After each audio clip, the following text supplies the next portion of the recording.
Hey guys, we're live. Thank you for watching the VOD. Today we're probably not gonna do the zone design session number 3. Maybe we'll touch on it a little bit just because I think the next real session that we do will be as we're playing with the actual map. But what we can do, like the mapping game, what we can do is look at what Nicodemus has drawn for us and look at that for a little bit, like, you know, but it won't be like the full stream. And yeah, I mean, I guess I could read some of the YouTube comments from session number 2 on this stream, but I was kind of saving them for the next like full-on session. So that's where I'm at with it. Thanks for watching. I think we're at like 6,000 subs on YouTube, so don't forget to hit subscribe and all that good stuff. Hey, Quixana. Ishibatari, V Gates. Do you have off today, Ishibatari, where you're at?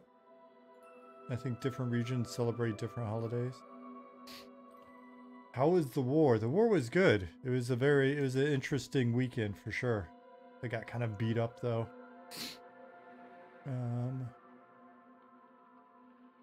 So Gunnar Wolf said, any notable achievements from paintball weekend? So it was an airsoft match, Giants weekend long airsoft match.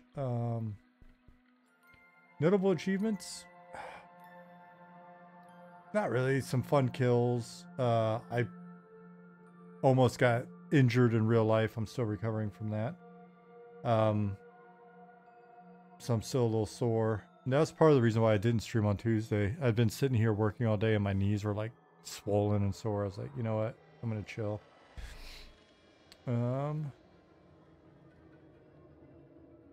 Hey, Death Rider, Sarinth. I did not lose any more fingers. Thought I broke my arm. Well, I didn't really think I broke my arm. Like, I thought it was possible that there was a small fracture there. And so we got it checked out, but not broken. Just nice and sore. I got chased by a zombie. I'll just get the story out of the way. So it's like it was a, you know, 3,000 plus person big 3-faction battle where we were the militia. So we could fight with either faction or be left alone or whatever. And it's on this massive, like, former Soviet air base. So there's just tons of old buildings, and it's great. It's just a really cool environment. And one of the factors, because it is, you know, military themed, but there's also like this LARP going on of like these weird chemical weapons and a downed helicopter, and the militia were trying to, you know, steal them first, and the other factions were trying to get them. And then over time, zombies start appearing, like the pilots and other people, and so there's these zombies, and what they mainly use them for is like if people are hiding out in buildings and stuff too much or in certain areas, and they can kind of chase people around. Anyways, it was like it was raining off and on the first day, and so it's pretty muddy, and where we were at some point, some like a couple zombies appear, and I was just like, dude, there's no way they're catching me. So I go to sprint around this building, and just I go full speed, and next thing you know, I'm in the air and coming down on like this big branch, like straight, all my weight on my forearm, like knuckles, then forearm, and then hit the ground, rifle flying, everything. And so Jasmine said I look like a cartoon. She said I went to sprint, and next thing you know, I'm like just horizontal. And then boom. And so it wasn't bad, but it was like anytime, like when I started putting any pressure on my hand, I could feel it burning where I landed. And I was like, I doubt it's broken, but Jasmine was like, just let's go by the med tent anyway. And because we were like pushing hard, it was like, you know, it wasn't a radial fracture or anything like that. So no, it just wound up being kind of burny. But and everything was good. The rest of the day was good. That was I think that was day 1. Rest of the day was fine. Next day was fine. It wasn't until I got home that I noticed my knees were just swollen. So I banged them pretty good. My knees are just old and shot. So anyway, that's the story. Jasmine got some cool kills. We got some cool kills. Didn't get killed a ton. I got eaten by zombies on that one. They were like, "Are you okay? Are you okay?" I'm like, "Yeah, I'm good." And they're like, "Okay, well, you're dead." I'm like, "Yeah, of course." So, but overall, it's a good time. I definitely do it again. I'm excited for the OP Chernobyl event in the fall for sure. And Jasmine had a lot more fun this time, so I could tell she's like ready to go do more. We got our rifles dialed in pretty well. She was able to get some solid range kills and stuff, and so I think she's a lot happier. She out-survived me in the last big battle. So bad knees, is that how you got promoted? Absolutely. What's up, Nomer Gimpson?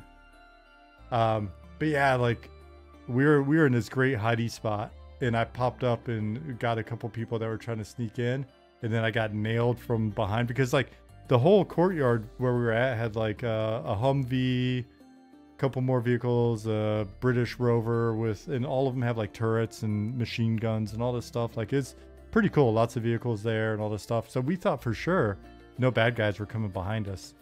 And then, so I'm not even paying attention to behind me. Pop up, shoot some guys try to sneak in. And next thing you know, I'm getting shot, like pinged in the back of the head and stuff. And I guess everything behind us got overran almost immediately. So Jasmine just laid down and stayed hidden in this little bunker. And she was there. I eventually made it back to our HQ, and like 25 minutes later, she comes bouncing in with a big smile, big eyes. She's like, "They didn't even know I was there." I guess at some point she popped up with a pistol and killed some people and they got killed. So yeah, man, it was fun. It was fun. That's it. I won't bore you guys with any more details.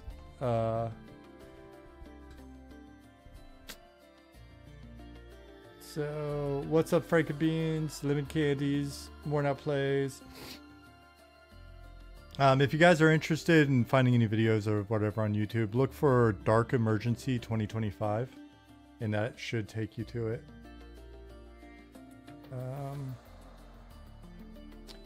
Who do you have to marry to get on a testing server? I don't know, Elron. Are you rich? Ishuatara, yeah, Jasmine's got the tomorrow off as well, the bridge day, so it's a nice long weekend for her. Hey, Death Rider, if I didn't say it before, Corvus, Flintlock, how's it going? Sarinth, Gloomkin, Perez. Saren said, love that proposed test schedule. Hey, I'm glad you like it. Marcy said, hey, Sean and chat, thank you for going live and saving me from miserably boring home stretch of work. I'm sorry it's boring. What are you doing that's so boring at work? Hey, Dargith. I was thinking of you earlier when I was being a smartass on Discord. What's up, Roar? Cad. Bill. Is there a level up mechanic at these events? Something you build? Nope. No leaderboard, no anything like that. I'm incorrect. All of the events have like cash that you can earn through missions, steal. Typically there's like the RP involved will have like drug deals and stuff like that. There'll be fake drugs floating around. Some guy had some really nice 3D printed magazine feeders that we bought off him for 600 in-game currency. So there's money, and then the team with the most money at the end of like this or at the end of OP Chernobyl will usually get like a little prize or get to do something interesting. And then each faction is rated on how much money it makes. So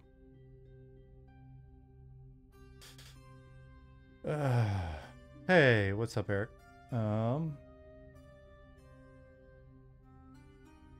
Elron, there's a huge like fantasy LARP here in Germany as well.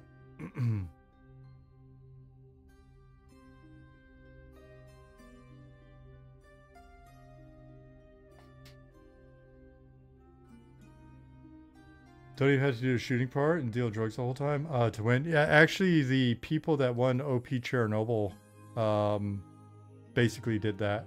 They don't they have pistols, but they don't show them, so they're less likely to get shot at. And all they did was run missions, and it was really cool because we wound up meeting them and talking to them. We're like, it's our first time there, and they gave us their ticket that they had won to go into the nighttime mission funhouse. But then we gave that to another team so that 2 of them could go because we were like, we didn't want to split up. So Ishiwatari said, I think it's one of the biggest medieval LARP events in the world. I think so as well.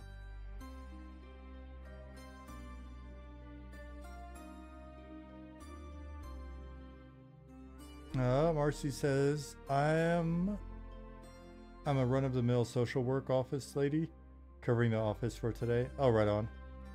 My mom used to work at Social Security in Alabama. She was in the Social Security office. Hey, Otto.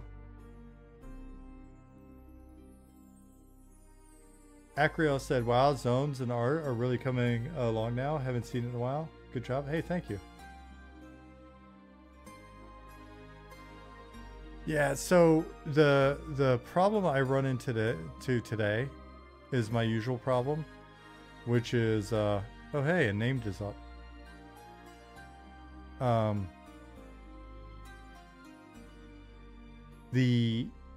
So I'm working on something that's really fun, and it's a kind of work that I would love to show at some point, like get into the details of it. Basically, last night and today, I've just been spending a little bit of time putting together an encounter that's got a little more specific behavior. How would I say that? Essentially, some stuff is triggered and some stuff happens. And the system that we have for doing that's pretty simple and pretty cool. But I don't want to show you is the problem. So I've got to find maybe make up an example or find an example later that I can show you. Because I don't want to show you this one because we don't have a ton of these in at the moment. And it would be a shame to spoil one. It'll be something that there are more of over time. They'll definitely add up. But it's just, so I'm excited about it. I've had a fun evening last night, just actually being able to turn off all the rest of the responsibilities in my brain and just focus on implementing something fun. And ran it by, like, showed Nick this morning. And, you know, like, overall excited for it, and there's a lot that we could talk about with it and fun edge cases and how to prevent that and all that other stuff, but I just don't think this would be the one to I don't think this would be the one to show off at the moment. So there's that, and then there's other stuff going on that we also don't want to show off on stream quite yet. Speaking of which, oh,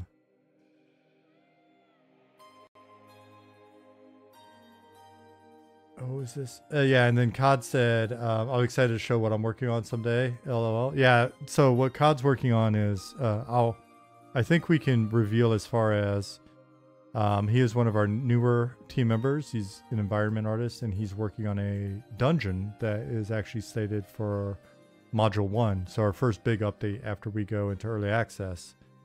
He's working on it, and he's got it. How complete would you say that is? To me, it feels like is it like 70% complete? Where do you think that's at, Cod? Hey, Quatos. What's up with Pattis, by the way? Haven't seen him in a long time. Hope he's okay. He's good. He just had, like, they put together a whole new... He's an instructor at a college, like a design and art instructor at a college. And he helped them basically...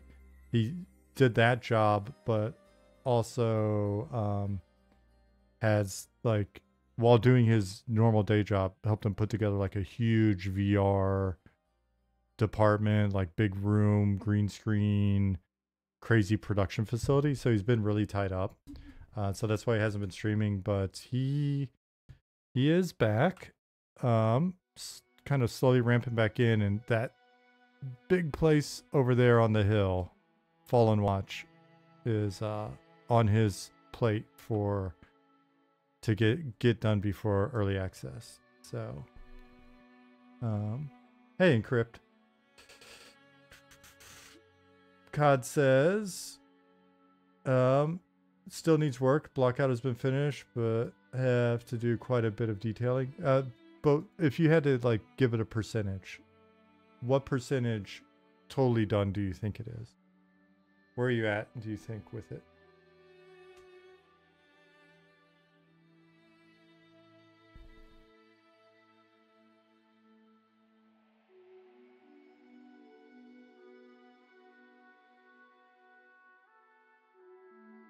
$50? Okay.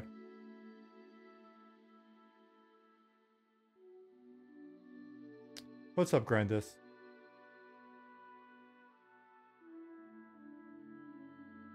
Ingo Hertz says, haven't seen what's happening for a time, but oh my god, this looks simply amazing, guys. Hey, good to see you again. Yeah, it's coming together. Here. Appreciate that. 50 is good. It's true, 50 is good.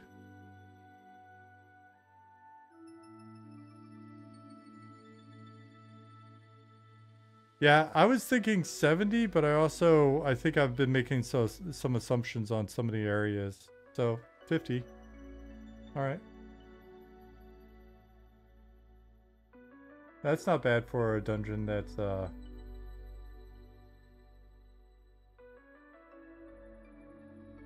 that's part of the first big update after we go live. Fishing is in. There's a lot more that we would like to do with fishing, but basic sort of fishing is in. Different volumes, you know, being capable of having different fish and all that stuff. Can you hear disappointment in my voice? No, not at all. Any disappointment in my voice is the sound of me being disappointment that I didn't do a better job assessing.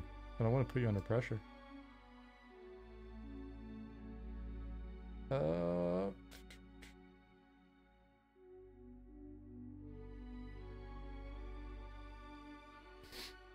But yeah, so we've got fishing, and as you saw, swimming.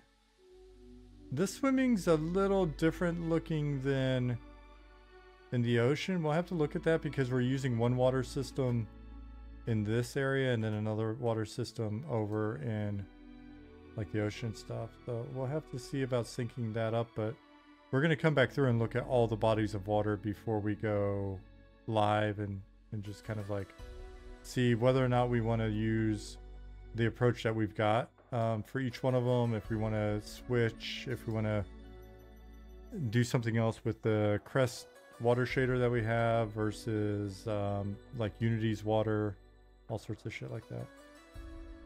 Will there at least be one of the old Ratman models, a single monster merchant who's very old and thus looks like before? What Ratman model are you referring to, Lemon Candies?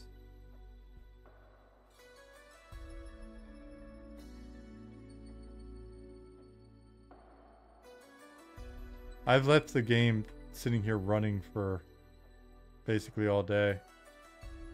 Let me try something really quick. The were-rats? The were-rats are still in game. Yeah, they're different creatures. They're still here.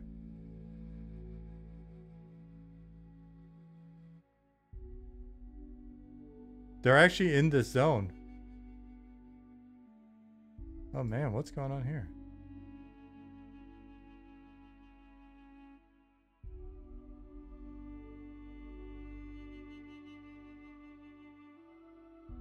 It's just memory leak. We gotta get that fixed.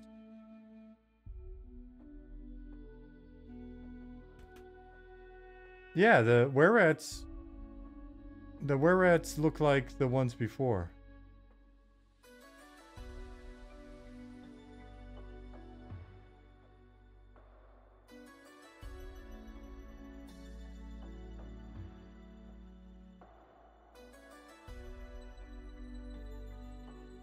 So as you can see, we're not using crest here, and so being underwater looks different than the other place. We'll have to get that. I wonder if there's a way that we can fake that or fix it. I may need to just restart my editor in a second.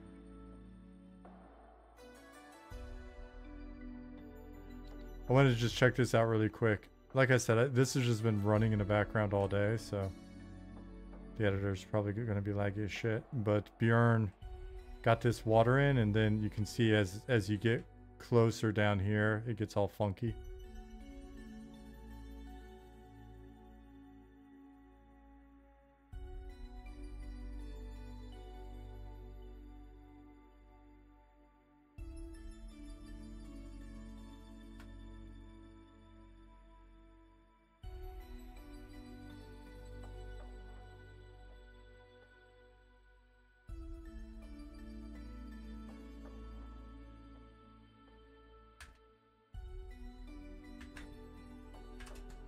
And then they're doing something really, really cool in COD Zone with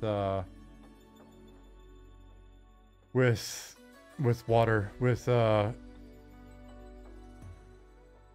bioluminescent water. Yeah, here I just came up here so you could get a better view.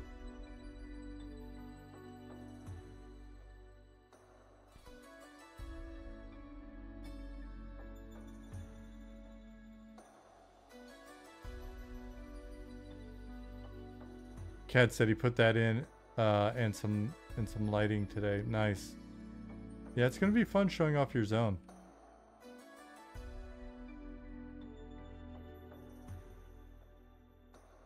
Let me see. Post the screenshots.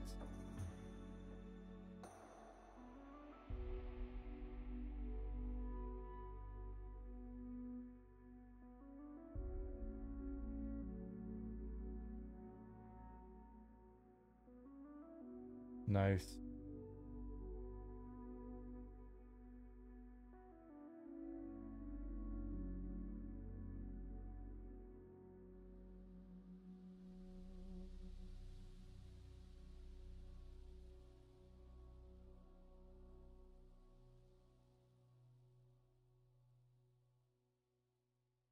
I really like that video clip that Bjorn posted. Is there a name for the zone COD is working on? Yes, it is called Rothold.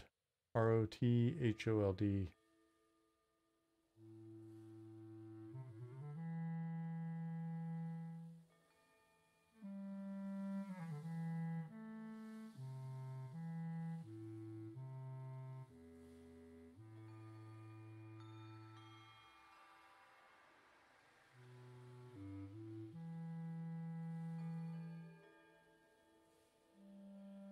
Here, let's see if I can show the clip that that Bjorn had posted. Since there's movement, it kind of shows it off nicely.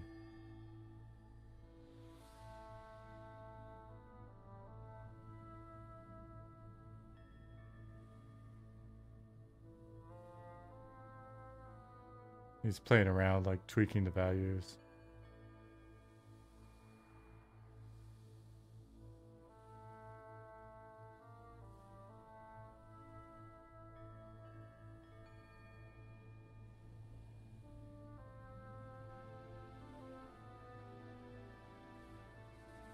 Mountain Dew Cave, full of gamer fuel.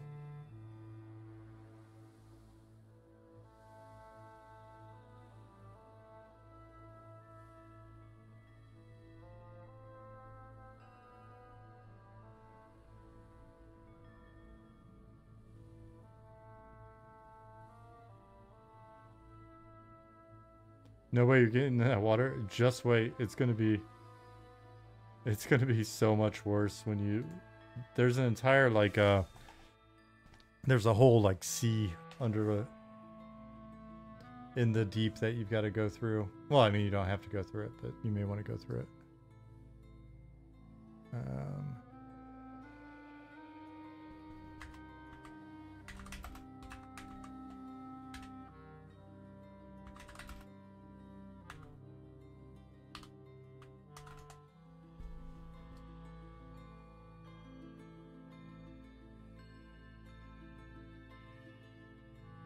Here, since you were just asking about the, since you were just asking about these guys, I'll show you that they still exist. As soon as it turns nighttime. Time, set.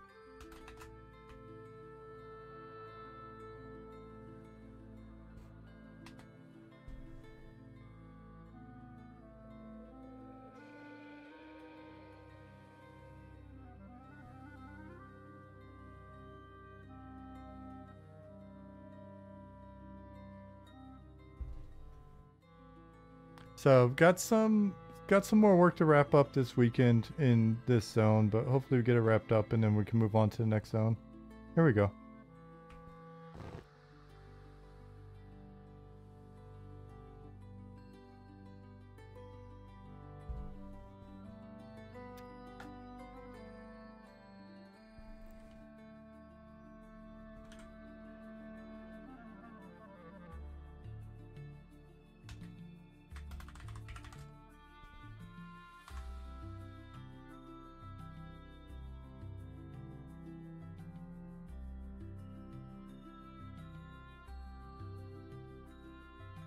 They're so cute. You want to be a were-rat so bad?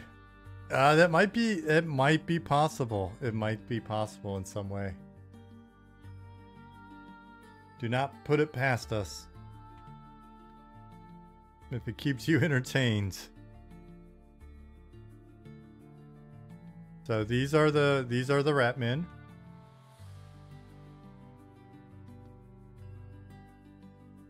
The Marhua. They're the good guys. They're subjugated by the Scrivar. They're not so nice.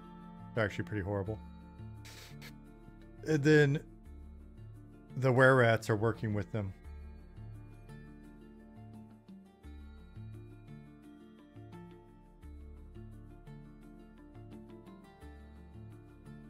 Hey, Esan, what's going on, buddy?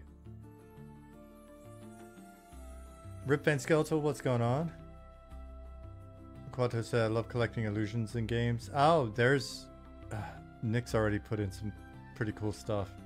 Nick put in a great one the other day. I just thought of it. You just reminded me of it.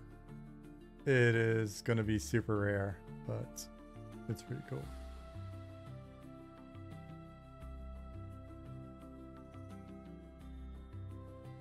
AutoK do all the animations for the rats? Not for these guys, I don't think. The were-rats, for the rat men, I think he's done most, if not all of them.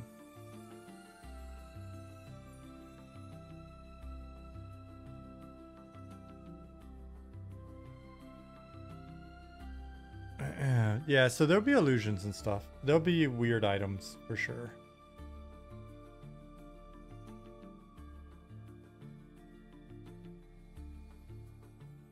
Hey, what's up, all of us?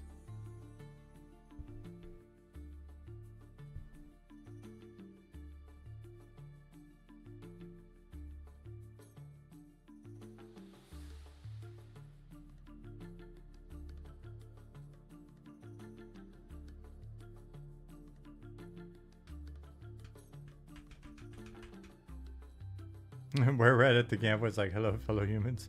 Yeah, no, I mean, these guys all kind of know who they're dealing with. They're not super shocked.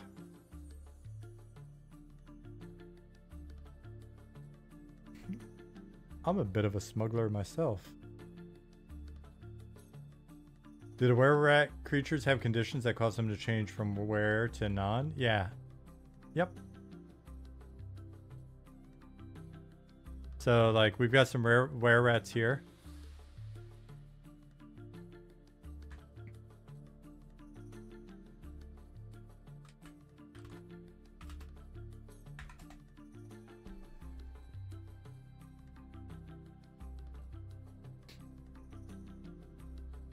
Yeah, sorry, we don't have a cleaner. they depop and they repop. We don't have like a cleaner transition. That was one of those things we talked about early on. We're kind of like, you know what, that's fine. That works.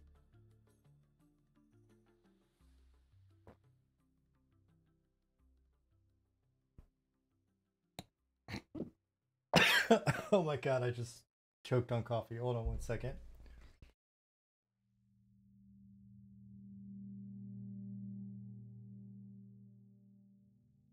Oh, that I almost spewed coffee everywhere. One day, yeah, one day maybe we'll smooth those transitions out when we got extra time and money.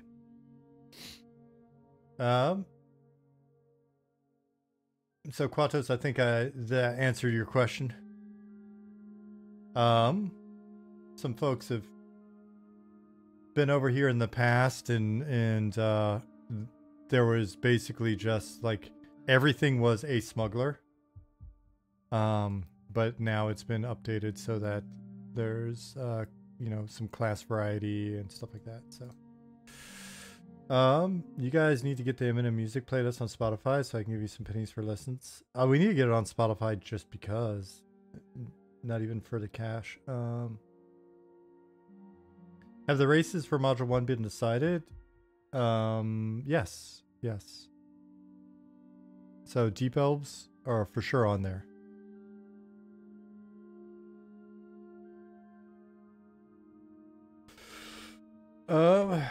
You know what? Let me restart this and see if it's gonna run smoother. So Module 1's Deep Elves. We have Deep Gnomes tentatively listed, and I think that would be it. But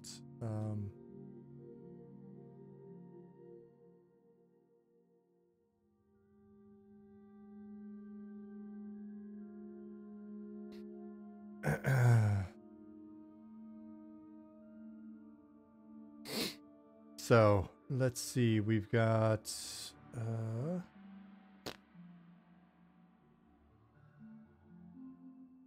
and restart. Hope you guys release the OST on vinyl at some point. I'd absolutely pick that up. We've talked about it. We've got it on like sort of our wish list. Like, wouldn't it be cool to be able to do blah blah blah? So it's like cloth maps, music on vinyl. Somebody came up with another one recently. Oh, coloring book.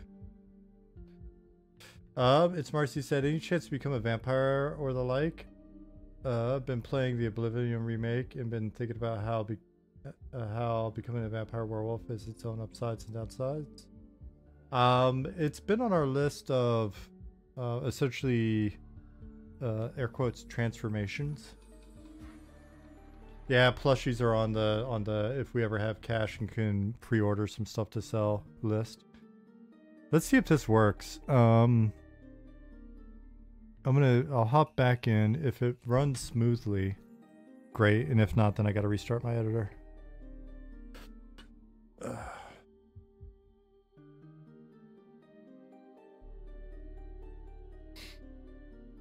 Is the class race matrix set in stone? Nothing's like set in stone, but we like to try to not have everything be loosey-goosey either. So it's highly probable that that's what it'll be, but there's still some stuff that we want to discuss before early access, so... That makes sense? It's like... I mean, we're flexible and we, you know, make changes as needed. And there's stuff that we're like, oh, we'll never want to do that, but... And then over time we're like, oh, maybe that wouldn't be so bad. So, frame rate's still not perfect. But we also, we don't want to be just like completely all over the place. I gotta figure out what happened here. Is it... Let me double check and make sure it's not every fire. That's kind of weird. I know it's not every fire in the game because I checked that the other day, but like these guys suddenly got bigger. Let me check the other fires in this zone.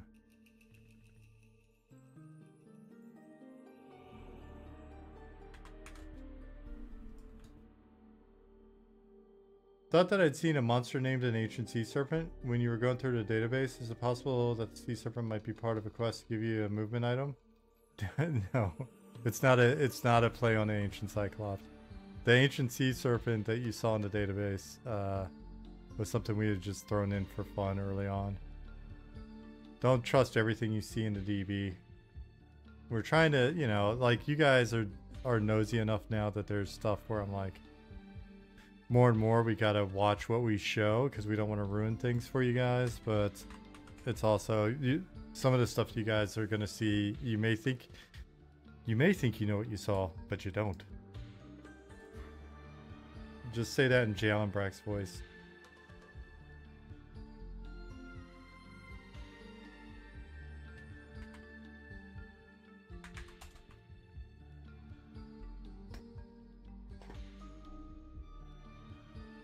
Yeah, it's not. It's absolutely. You're definitely not getting any J boots from the ancient sea serpent.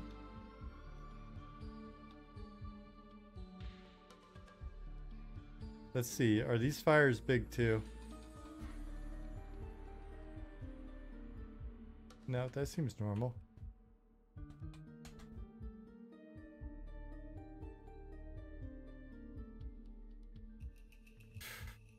There is another zone.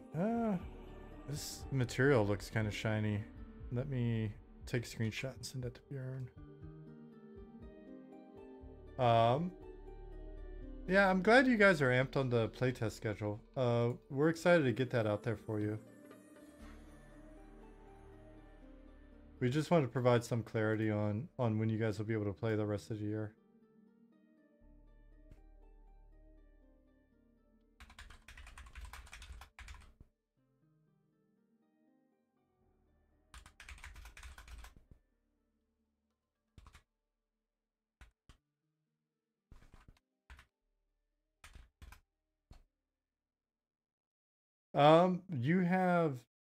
You have dates for playtest for the rest of the year. If you, that's a good point. I need to send that out to the mailing list.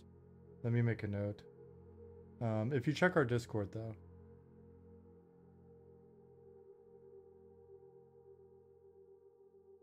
Oh man, the coffee's doing the opposite of what it's supposed to do.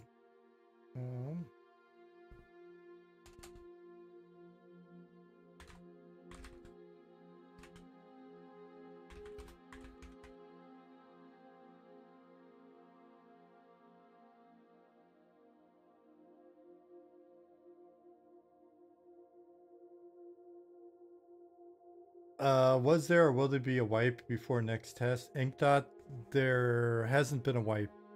So I think the hope so far is that you guys will be able to continue to play your characters, because we want you to be able to play up a ways level-wise. Could there still be other spot tests? Those are just long testing. Oh, that's not a question, that's a statement. That's a correct statement. Will there be a clean wipe at EA? Yep, when EA starts, there will be a... I did not do that on purpose, Bill. There will be a wipe. Alright, so... these fires are all normal, so I guess it's just down where the smugglers were.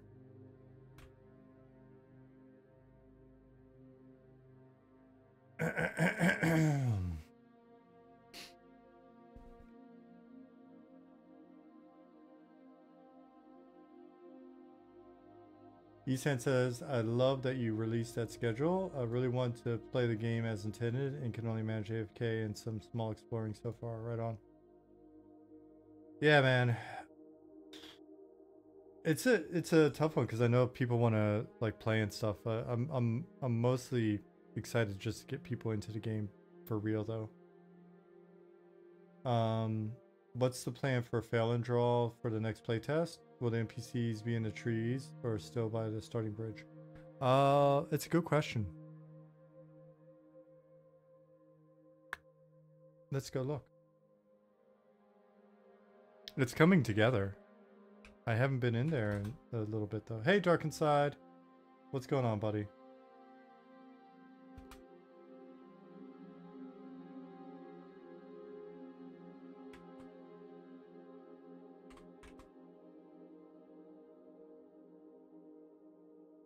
In the playtest, what new things can we expect?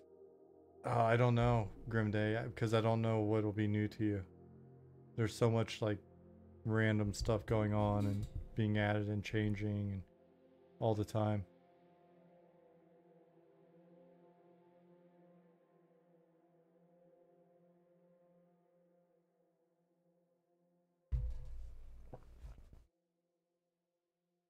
Mounts are in. I don't know if you can afford them. Housing's in. I don't know if you can afford it in the playtest.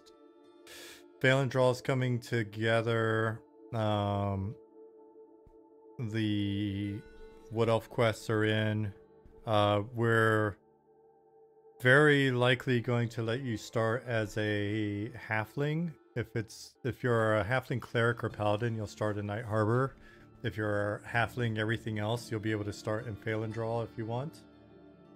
But the newbie quests have been going in. Nicodemus, here in chat, has been implementing, and Lasava's been writing. And that combo there is a pretty dynamic duo. Like they're kicking ass. I mean,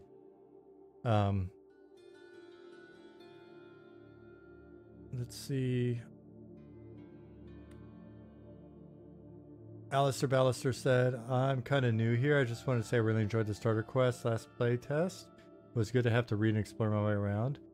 Will there be many of these types of quests in the world? There'll be a decent... I mean...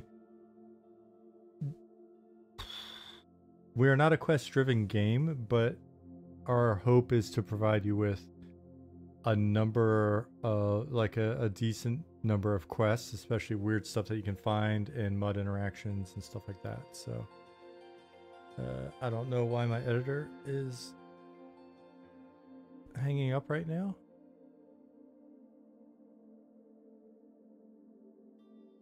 Can't wait for the Sava's writing. They're awesome. Yeah, she's got a knack for it.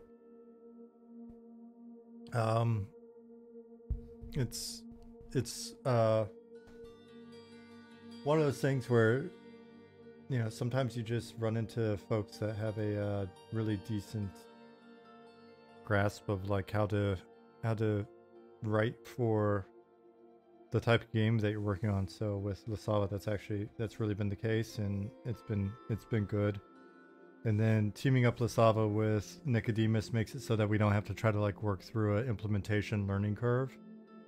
I you know, basically when we brought on a team, it was just like, hey, you write up a pile of stuff, and then whether it's Bill or me or anybody else, as we have time, we'll just implement your stuff, because it's a hell of a lot faster to... Oop, sound's not up. Interesting. Let me ask about that. It's a hell of a lot faster to implement than it is to write and implement.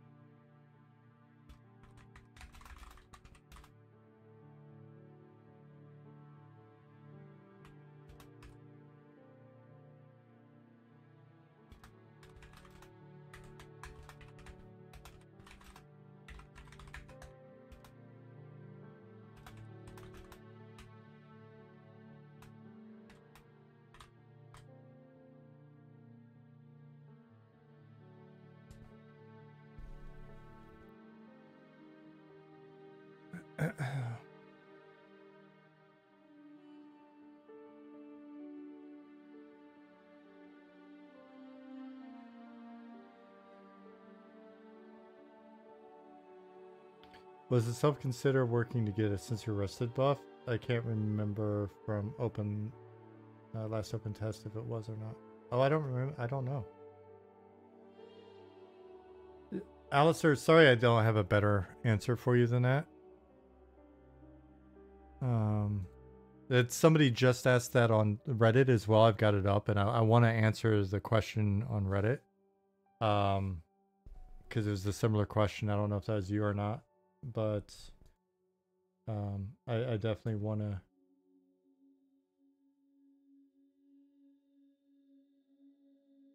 put it out there.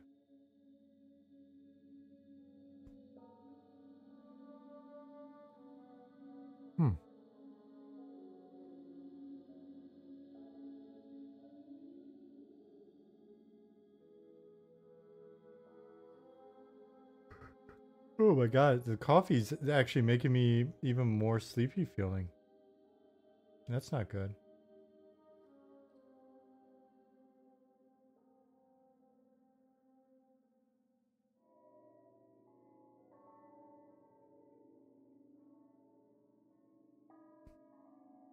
Nicodemus said, also Swanee's tools have helped out a lot in the quest process, editing, verification, good stuff. Yeah, his tools have been pretty awesome to see come online. I'll wait and see if somebody answers me in Slack.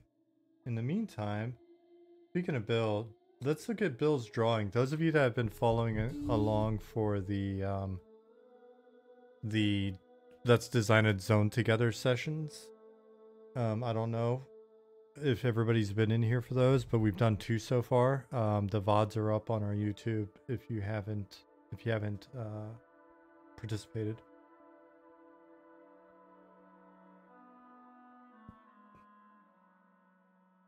So here, let's kind of look at what we got. So no work has been done outside of our sessions for these. I need to update these. We got a bunch of comments on the last video that I want to read out to you guys in the next session. We'll probably do that Tuesday. But here's the zone that we've been designing together. Those of you that weren't here, basically we started with an empty box. We set some pretty basic sort of conditions to keep in mind. We've evolved it. It's a zone, a hypothetical zone that we're like, hey, if we can put one together on stream, cool. And then maybe we'll add it into the game. We have a zone called Fields of the Lost that's above the Deep Elf City, but on the surface. And we have a zone that's for module 1. And then we have a zone called Keeper's Bite, which is just below Evershade Weald, which is the zone I'm trying to get into right here. That's not up at the moment. And so right below it, Keeper's Bite, and then we made like a zone that's meant to go between them and kind of add some space. A lot of like constraints, right? Like, hey, we don't want to make new assets for this. We want to be able to reuse assets from one of these 2 zones for the most part. We'll build out POIs using existing assets, keep it pretty simple. It's going to be focused on traversal. So we got together, we brainstormed what NPCs would live in here, and then over time we reduced that list down to what we actually want. We've got points of interest that we've worked through in the 2 sessions. We've got some ideas and questions over here. We've got some themes that helped us drive the creation of the zone. You know, a little reference when we were looking at like, oh, what's Field of the Lost kind of vibe going to be, that kind of thing, because there's transition there. Right, so we did all of that in 2 sessions. And then we have an image that Bill, he took, because he does this for us. We'll have very simple drawings like this one. Right, and these numbers all go down to these points of interest. Yeah. And then Bill gets crazy when he's when he's on a work trip for his day job. He gets crazy and starts drawing. So this is his drawing that he's done for us to basically detail this out a little bit, and it will actually it's going to serve as the basis for 3D. So what are the arrows on the map? The only thing that we have done outside of stream on this, because the question came up from Bjorn, who's going to be translating this into 3D, was a question about elevation. And that was asked earlier today. And so what I did was I kicked over an idea of like maybe what we want to consider for elevation. And so what it is pink arrows are ascending elevation, right? So anywhere you see a pink arrow, just imagine that's going up from this base point. And then brown is flat. Lemon Candy says, oh, sorry, Tithe says, been amazing to see how far you all have come and just from the first open test I got to partake in. I think that was in 2023. Have to check out the Discord, or check on Discord. Yeah, please do. And I appreciate that. We're trying. Lemon Candy says, I haven't been following for a full year yet. I joined last June playtest and everything that has happened has been incredible. The world of Ether and Ethereal have enraptured me. Hey, thank you, Lemon Candies. So Bill's like, it still needs ink and color. Yes, but Bill can sometimes get ahead of he'll go straight to ink and color. Or what if we want to move some stuff? It's scary. Here's a bigger version. So he's got the points of interest listed still. And he gets that's why you ink and color, no feedback no longer accepted. That's what I thought. That's where I like stopped doing that.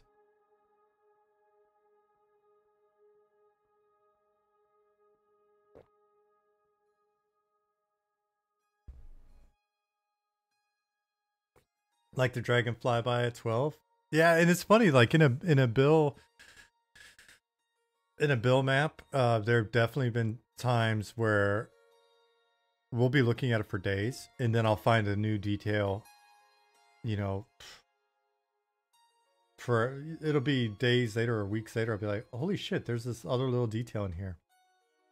And I got the feeling, you know, he'll probably sneak in some stuff even after the pencils are approved and he's putting in like the, he's doing the inks. So yeah, so what this allows us to do then is get in and ask some questions and be like, okay, so what's this? What's that? So let's actually do that right now while we got Bill here. It seems like he's watching. Bill, are you watching?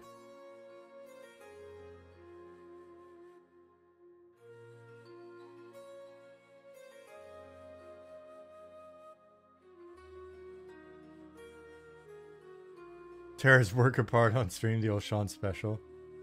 Man, I am a teddy bear. I am very rarely mean. Let's actually go back to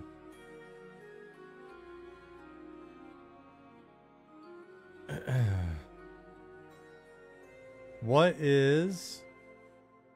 Oh, you even got the fallen log here. The bandits in their fallen log.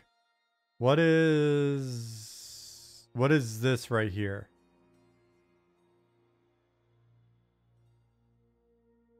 Do you see where I'm at?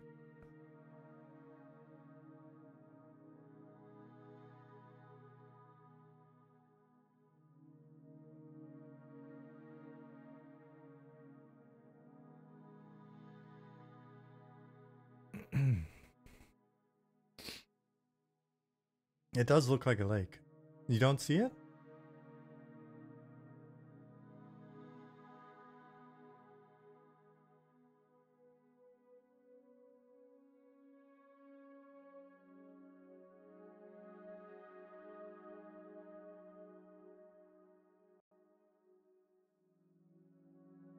Yeah, is it a rock bridge? Is it a lake? Is it...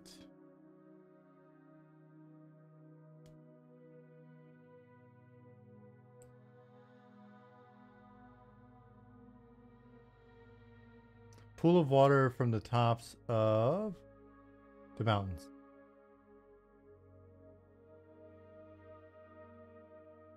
Okay, so that would be then...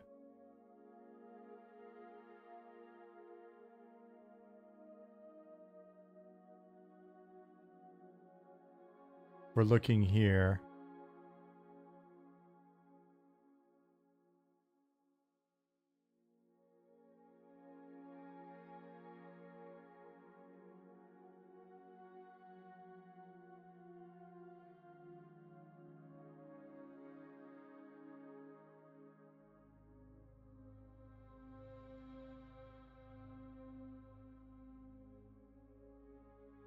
That's flat. So this is a flat water area.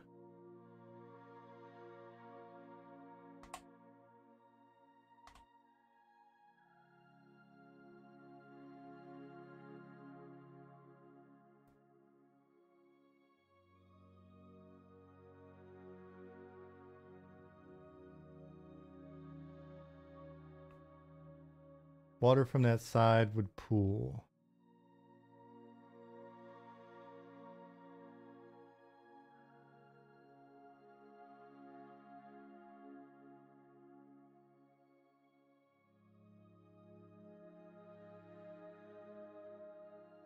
Oh, water mountain. Water mountain. Water mountain. Water from the mountain here. There's the waterfall, and then it's pooling here. Words. I got the best words.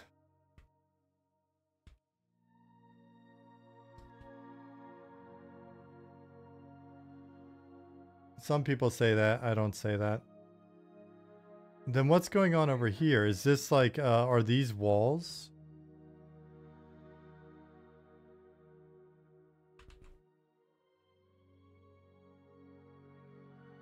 Is this like a, kind of like a sheer...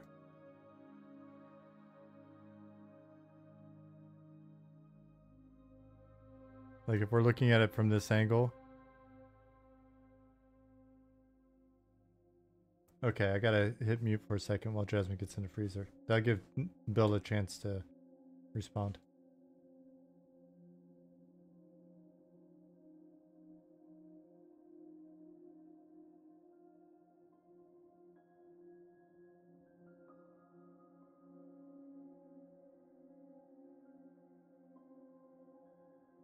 That'll be good. So that's a kind of detail that as we're getting to 3D, we definitely want to be clear on. That's why I ask. Alrighty, alrighty.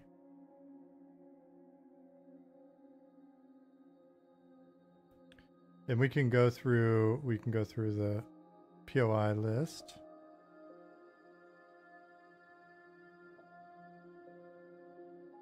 Yep.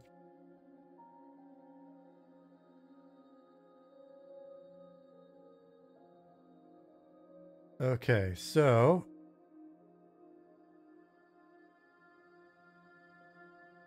this is all one zone, looks massive. Yeah, that's the thing we'll figure out when we get in here. One of the things that we found to be beneficial that we didn't do in this process that we may, you know, may lead us to make some adjustments, but we've done it in other processes.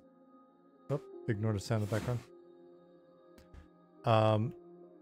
Well, one thing to keep in mind is we use like Bill's maps as inspiration. And so sometimes that means like these trees will be, when you see them in game, will be much smaller, or they may be much bigger. This distance from like here to there is, you know, it's going to vary. Like how much the mountains feel like massive mountains versus like a caricature of like a massive mountain will vary. So I can picture this zone being really, really huge. I can also picture this zone being honestly not that huge, right? So like, you know, again, it's an illustration. So like this bridge isn't necessarily drawn to the same scale, if I had to guess, as like this probably little hidden temple entrance versus these trees that are meant to be really big, right? So it's all going to be, this is inspiration. It's a good starting point. But what we've done in past zones is we'll get the basic box in, and then we'll get the features in, and then we'll basically, and we'll do this on stream. We'll come in and we'll run, and we'll stop watch it, and we'll get a feel for like how long it takes at max move rate to traverse, and like what does that feel like. And a lot of times what we wind up doing is we wind up coming in and we'll do a thing where we get our stopwatch, and we do kind of like what we've done with the arrows here. We'll come in and we'll go from like here. Oops. Calm down.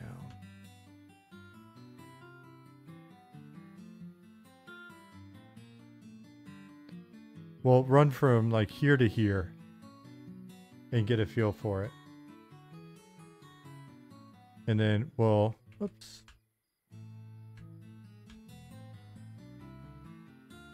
For whatever reason, maybe it's just got too much stuff going on or what. But Excalibur has been a little hinky today. And then we'll run from like here across there. We'll run all the way around, sort of along the path. We'll run through this middle area. We'll come up here and go through this other pass. And then we'll just look and go, all right, what's that feel like? You know, do we feel like it's going to be like too dull? Does it create a good world sense? All of that stuff, right? And so some of these features may vary in terms of like, we've got this nice stream here. We could wind up making that much bigger or smaller. We've got that lake, we've got this lake, right? Like, you know, we've got these ruins that represent ruins, but they're not to scale. So, Chet decided to put the mountain camp near the bridge, so I thought it might need to have been built by them. So I've got 11 here as a mountain camp. Let me move this over so I can actually read the POI numbers along with. Yeah, so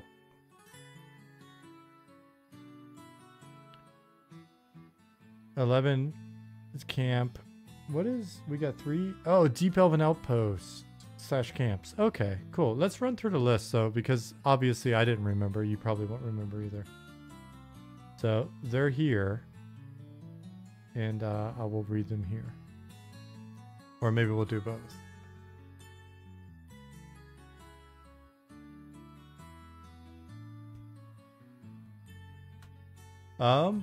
What are the feelings, vibes you guys generally going for in the Wood Elf zones? How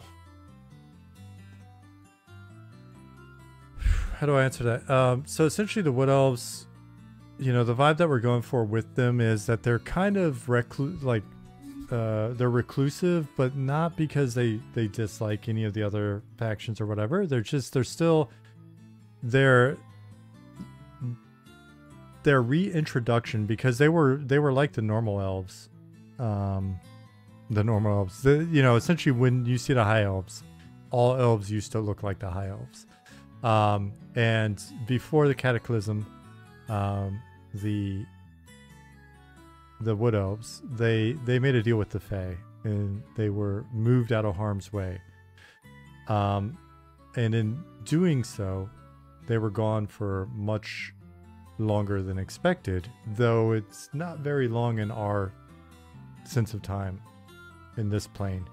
And when they came back, they were transformed. They were different, and they are all young. They, you know, all these young elves came back. The elder elves have remained behind, and they're essentially back home, but it's a home that they've never lived in.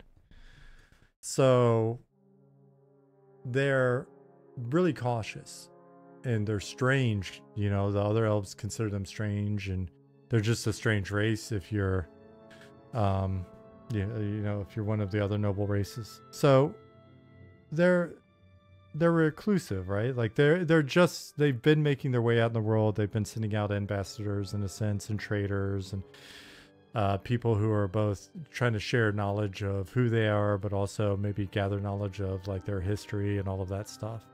And you may see that you know, that's maybe part of why they've got this relationship with the halflings, because the halflings, they've been around forever, and though they don't really leverage it and they don't really spend a lot of time talking about it or bragging about it, they have been really good at sort of gathering that lore over the eons, and they're kind of an anchor point, if you will, within our world. And so the Wood Elf sort of vibe is one of naturally the natural themes and sort of their association Because now that they've come back, they're even more tied to the earth and the forests and all that stuff than they were even before they left. And that part of that is the Fey influence. See you, Sirinth. And so the Fey influence there is something that's an interesting kind of challenge for them, because you've got wood elves that feel, you know, like that this is their home, and you're going to have wood elves that feel that the Fey realm is their home. And there's a lot of intrigues that kind of go along with that.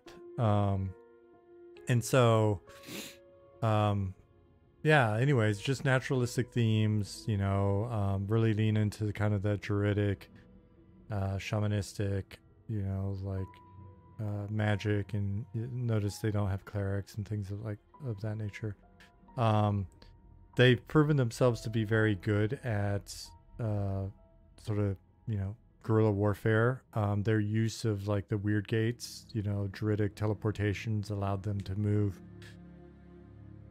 in and out of combat very quickly and you know, strike and then leave. And so they've built a good reputation for themselves in terms of being able to defend themselves, but they're non-aggressive. And so yeah, those types of themes are what we lean into with the wood elves. And so yeah, I don't know if that covers your question, Schmidrini. Is there any lore out there that you can go and read up on? Lord Smiter, if you go to our website, I think most of what I've described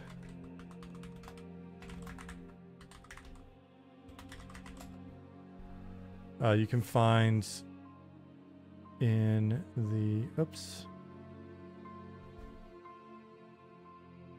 So races, come here.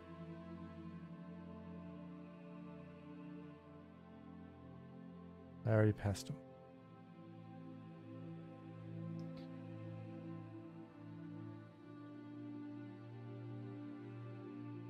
So I don't think I spilled any new beans with that. Maybe hit on, I don't know, a couple details that haven't been mentioned before. But yeah, so you can come in here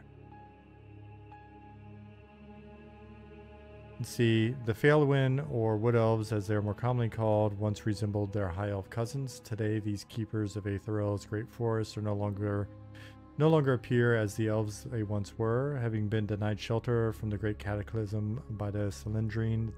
The Faelwyn and Cylindrines are the High Elves.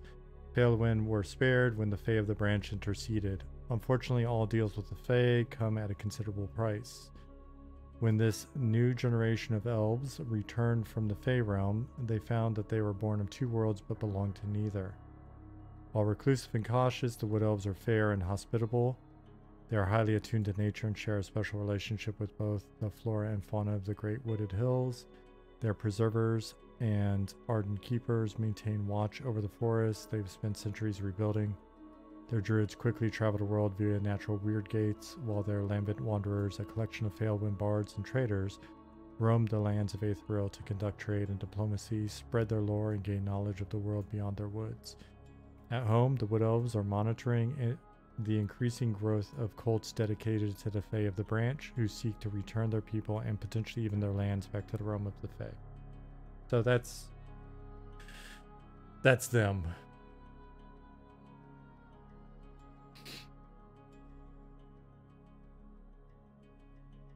Yeah, there's a lore channel in our Discord where people are pretty good about speculating. There's been some pretty on-point speculations going on there. Some other stuff that's really out there, but yeah.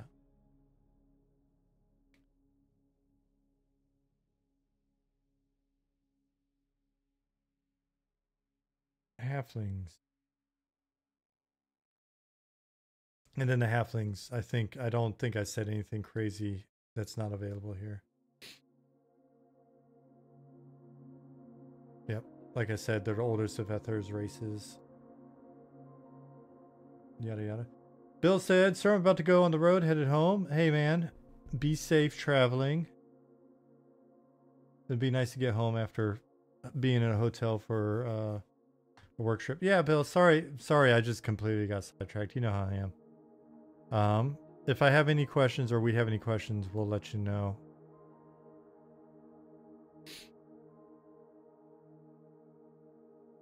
Arkanoid said, feel the passion and energy from this project. Thank you very much for this beautiful work. Hey, thank you for being here and for having a cool name. I remember, that was a game, right? Arkanoid. I'm remembering the name correctly, I think.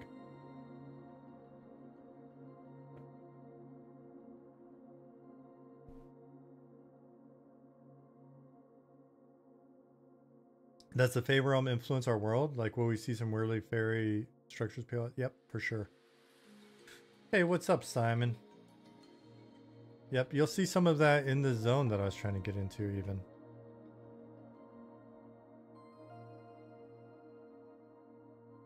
Well then, denied. All right, so let's run through the POIs real quick. Let's see if we can find them. It'll be like an advent calendar. 1, lake. Lake, found it.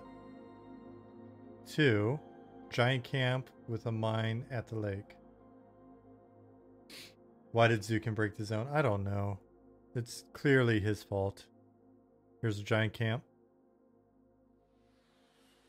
3, deep elven outpost camps. 3.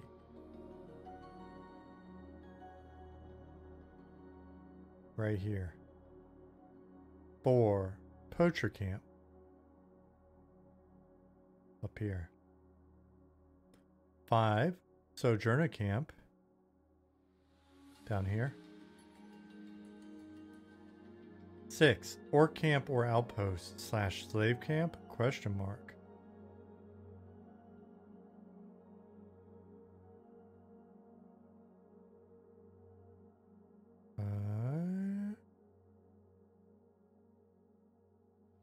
I don't see a number 6, do you? But this is clearly it.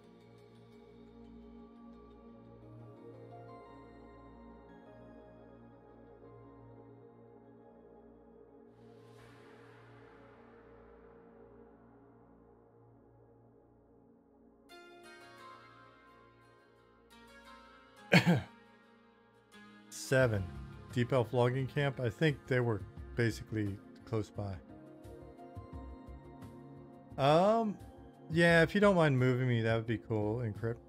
Let me hit stop. 6, there's 6 at the bottom left stump split area.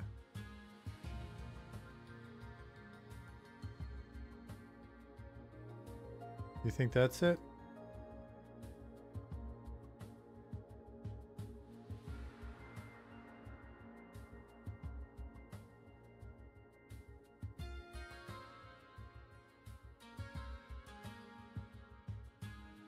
Dargith reads it as the 6.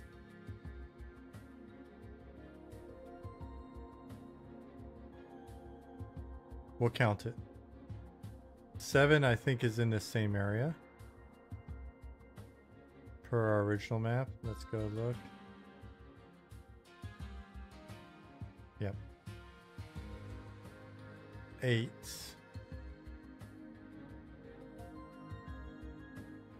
Ruined Elven Resort at the lake. Totally not Vexar.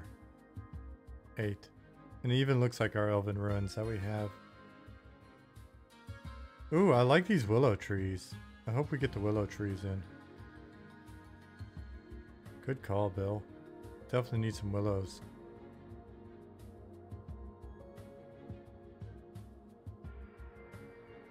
Nine. Dried up old well, Giant's well, bucket ride. Yeah, we've got to do the bucket ride. That is that'll be a tricky one, but I do think that was a good one. You guys, that was a great idea. Where is the bucket ride? Where is 9? Where was it on this map? It was over here. Okay. There it is. 9. Cool.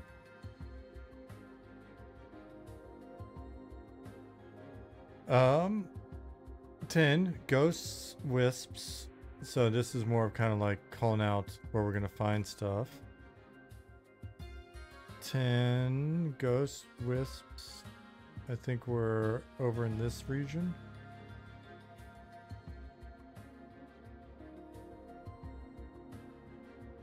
Like in here, right? There's 12. Let's see. Oh no, they're all the way up here. 10 up here. Cool. Thanks, Encrypt.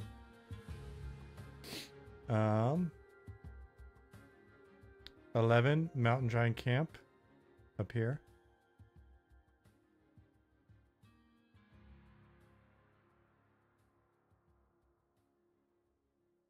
12 Drake's Green. Oh, there we go. Those are the drakes. Treants and giant critters. 13 bandits have a roadblock on the main road? Question mark. 13 bandits. 14 mountain giant bridge. Big old mountain giant bridge. 15 black drakes and golems. Up in here. Even though we got, it looks like another camp here. I see a fire, I see a tent. And then 16 undead and ghost treants and wisps and stuff. 16. He's got ghosts. Did you guys see these ghosts?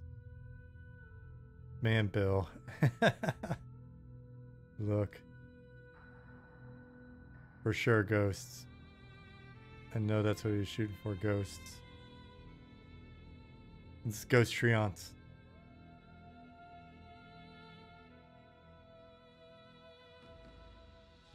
Yeah.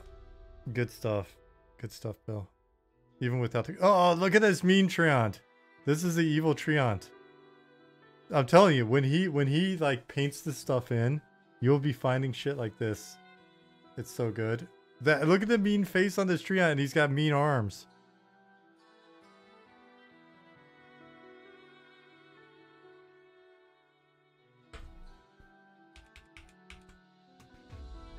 Oh my gosh, so creative.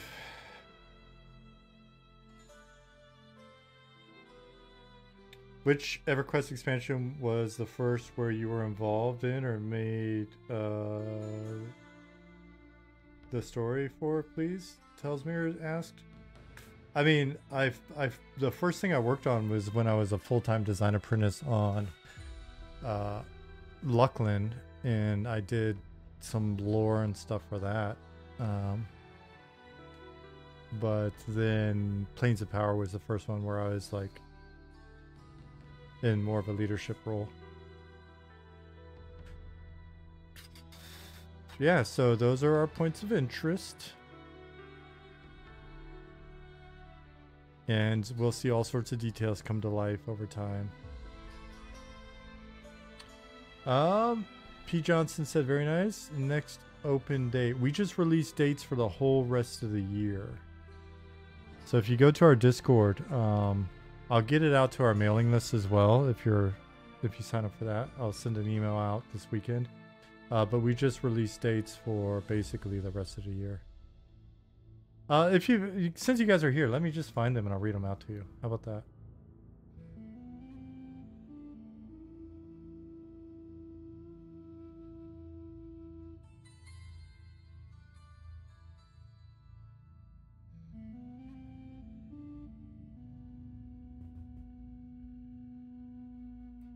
Don't think I'm showing anything crazy here.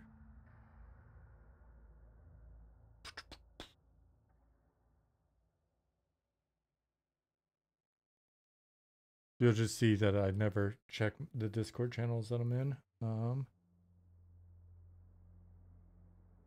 So Nick's posted our schedule for 2025. June playtest, Friday, June 27th through Sunday, June 29th, 3 days. July playtest is the 23rd through July 27th, 5 days. September playtest is the 1st through the 7th, 7 days. November is the 1st through the 10th. That one, I still think that's odd. I've got to follow up with Nick and the guys because it's Saturday to Monday instead of Friday to Sunday. But it would be Halloween Friday. Or maybe it's both. Maybe we just make it 11 days or something. But that's the only one that seemed kind of odd. But all those dates are posted now. So, yeah, there you go. And those are the posted dates. We may still have stress tests. We may add additional tests if necessary. Yada, yada, yada. But the idea with this was we wanted to try to get you guys as much time as possible because we know that even as we ramp up the internal like alpha and beta sort of closed testing, we feel bad that like everybody can't be a part of that, but it's not manageable for us. So we're going to continue to ramp up the closed testing, and we may have more word on like potentially how we'll do that, or you know, how we may pull some more people or whatever. But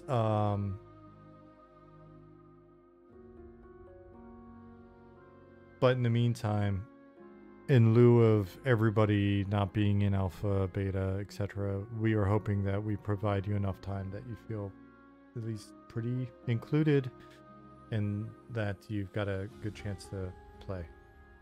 Does that make sense? Who is Lou? Frigno? The Incredible Hulk?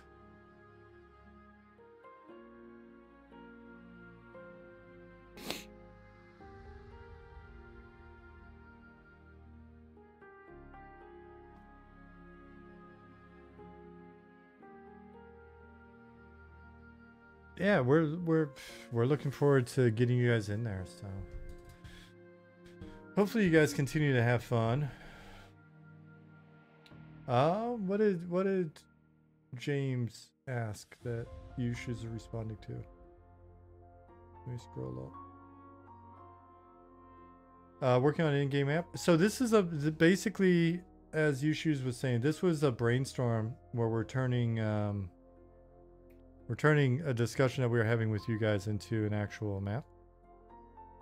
And we're showing the process beginning to end. So we started with like very, very simple criteria and ran through it and started from scratch basically. And it was just a box between these two boxes, and then you guys did the rest.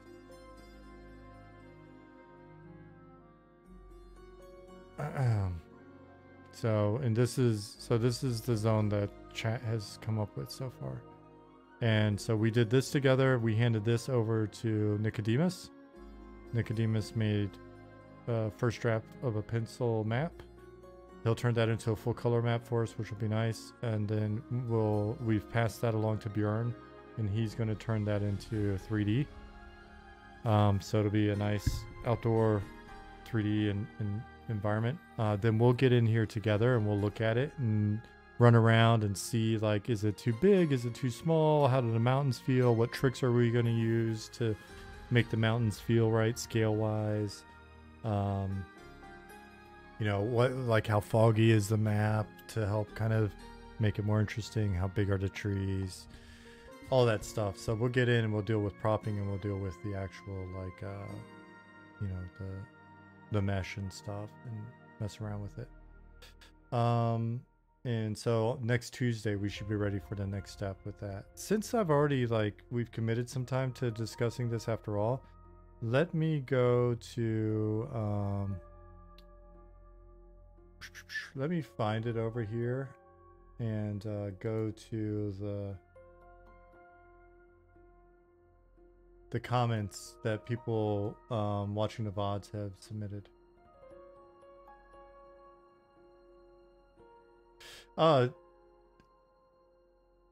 Smidrini said, yeah, just wanted to ask about the race survey. Were you surprised by the results? I didn't think lizard people were so popular. I was surprised by how evenly distributed the results were. I was expecting, like, a lot of people to be waiting for deep elves and for lizards. And that wound up being a really even distribution. Did you guys see that? Did you see that the results of the survey in Discord? Here, I'll bring it up really quick.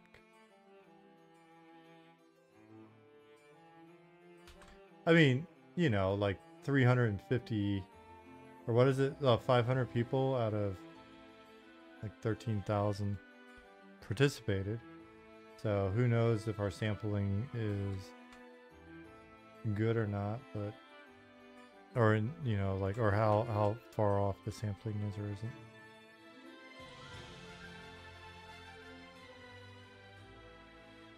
So what's up, indie patron?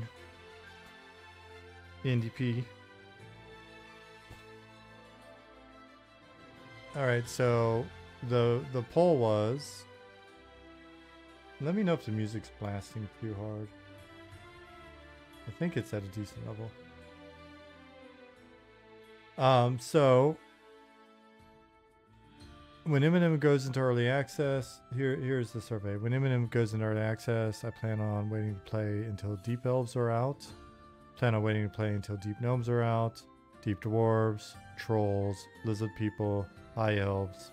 My preferred race will be available and I'm going to play. I'll play what's available until my race is added, and then I don't plan on playing immediately either way. Scoot Nougat said, I voted for lizards because there's no turtles option yet. Turtles are so cool. They definitely, we want to do like a full amphibian expansion at some point.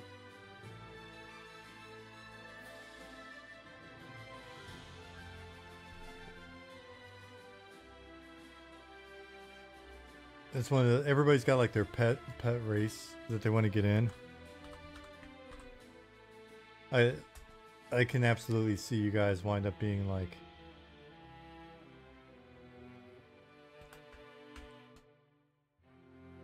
I mean, I'd be super down for.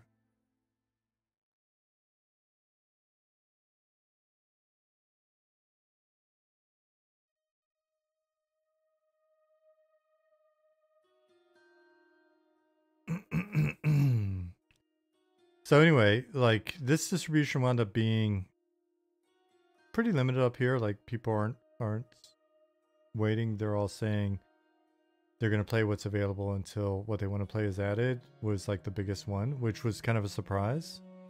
And then my preferred race is there is 22%, but 70% said I'll just play what's added. And then you come back over here. These are the, here's the distribution then. You know, fairly even distribution with the exception of High Elves and Deep Dwarves.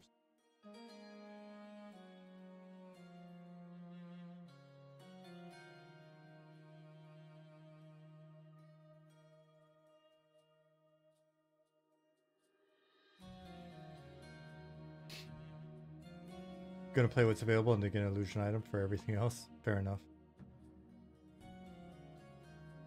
Who would wait for a certain race if you like the game though? I don't know. You know, that's I was just curious to see. So it makes sense. I mean, some people might wait.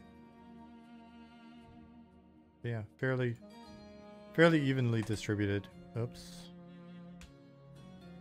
No, we're good.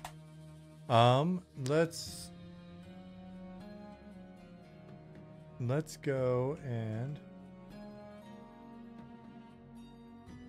dwarves are often in like EQ and stuff like that. EQ2, if I remember the stats correctly, they were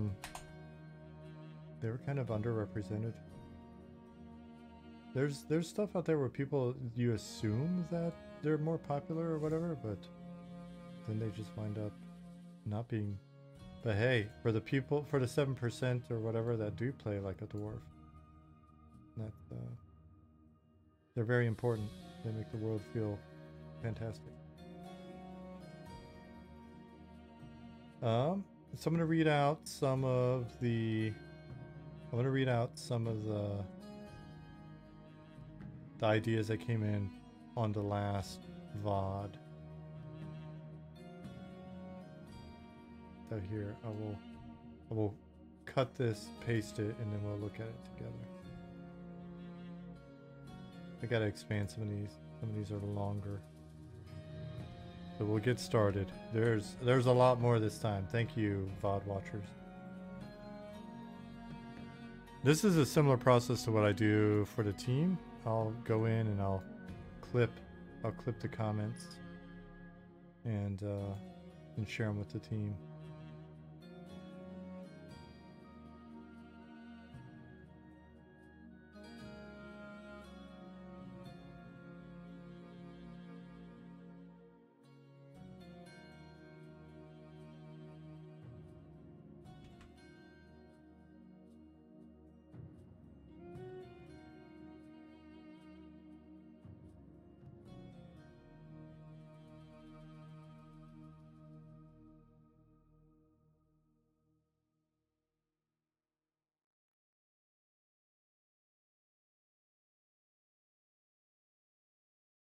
Trying to make sure I don't miss any, but there's some stuff that's kind of interspersed or farther down. The individual, there's one person said, this is cool to see, but I don't think this game will have a decent shelf life. I think he meant to say he said shelf life, especially if the game has those old EverQuest systems. Well, shit. Maybe not. I don't know. I tell you what, if we have it like at least half the shelf life of EQ, I think we'll be okay if we could somehow pull that off.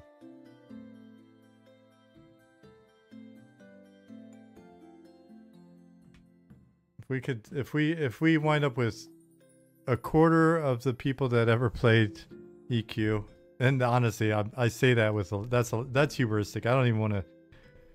That's a pretty lofty goal. But I mean, hey, we ended up with a quarter of the subs peak for hell, a quarter of the lifespan of EQ. I think we'd be happy with the end result. We'd be happy with what's a quarter of a quarter? An eighth. An eighth would be cool. That'll work.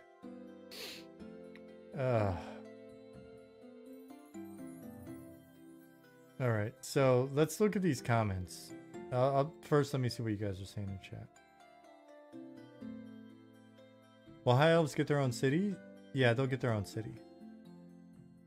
They'll absolutely get their own city because they're very xenophobic and they're not going to share a city with any other scum.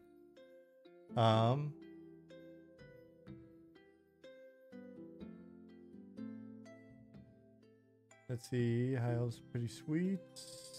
Just answered that. Quato said thanks for showing us this Excalibur website and sharing the planning process. It's cool to watch as someone who doesn't work in the industry but has interest in the industry. I'm glad you guys are into it. It's my pleasure. EQ Max was like 500,000 subs. Yeah. Yeah. While I was there, they still had 500,000 subs. I'm just saying. Jasmine just laughed in the background.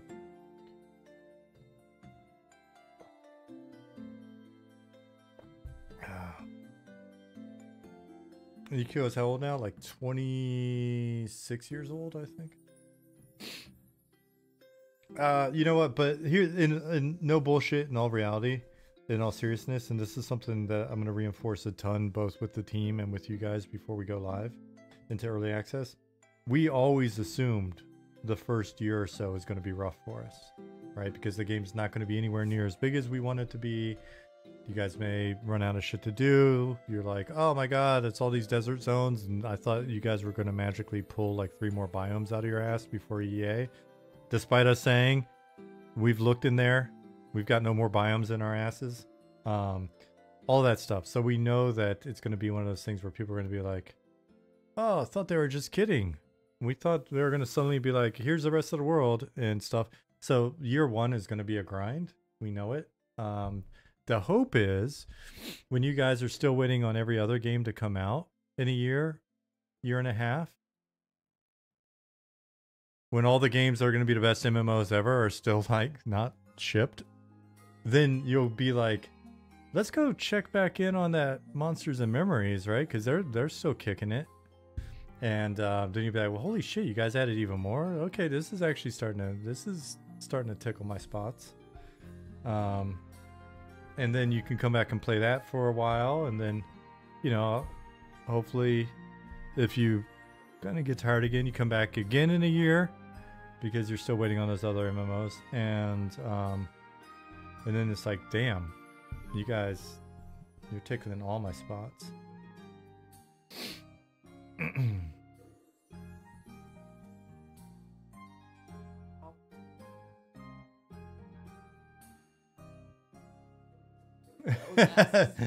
Yeah, we do work remotely. Jasmine just reminded me. Someone may have one or two people may have a hidden biome in their ass, so we haven't actually been able. We may have to have everybody get a webcam. Let's see. I've gotten into playing EQ private servers because of M&M. Need my fix. Scoot said, according to the internet, why would you even want to play M&M if you've got private servers? I'm kidding. I'm being a little salty because of internet comments, which I like. I'm not even really being. I'm playing. There's so many shitty comments on the internet, and having done like, I basically have just worked on the internet for 25 years now.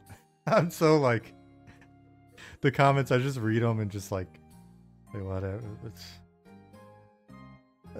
I don't take it personally, but I do, like, I'm so tempted sometimes to like spell there correctly or whatever is my only response. There.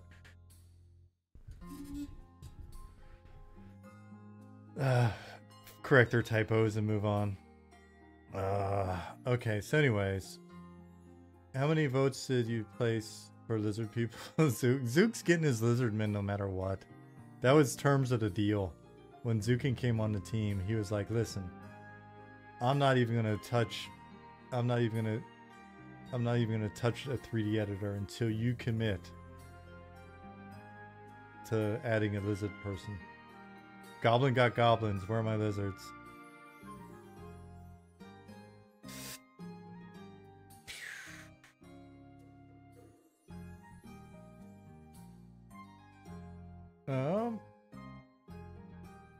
The Loving Robot got 5 disc CD-ROM copy of EverQuest Titanium to play on P99. Good for you for not pirating it. You're listed as original storyline, original additional lead design in the manual. What's included in Titanium? I forget.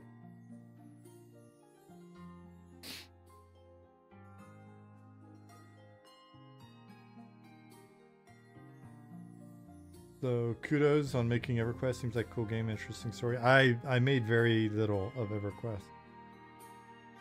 I worked on a few expansions after it was out. Will Vampire Rangers be added to the game? Well, they're rangers, and it's possible that you may turn into a vampire at some point. Up to Depths of Dark Hollow? Okay, then I think that's a relatively accurate description.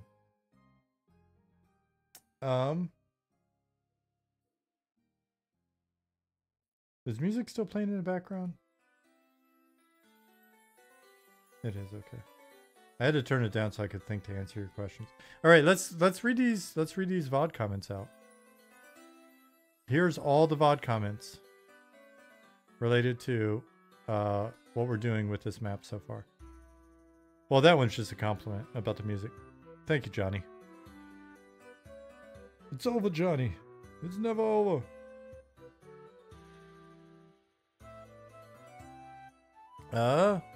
Anvar YT, I guess YouTube, says, jotting down some ideas while I listen. Apologies for the wall of text. No worries. Appreciate it. Safe road versus long road in my head also is a distinction for the safety of the road for low levels or newbies to travel between the two cities that Scarwood is betwixt. I like the idea of being lowish level, traveling through the zone through the safe passage, knowing you'll likely make it safely through. I think that's a fair point.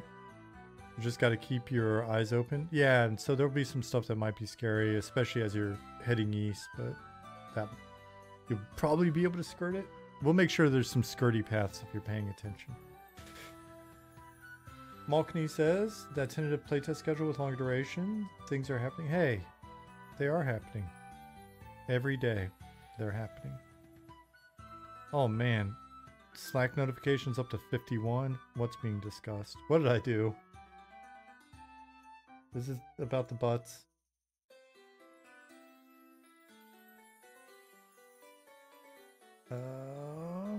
Bjorn asked you a question about that shiny stuff. Near, on the rat pillars. Anything else going on that's crazy?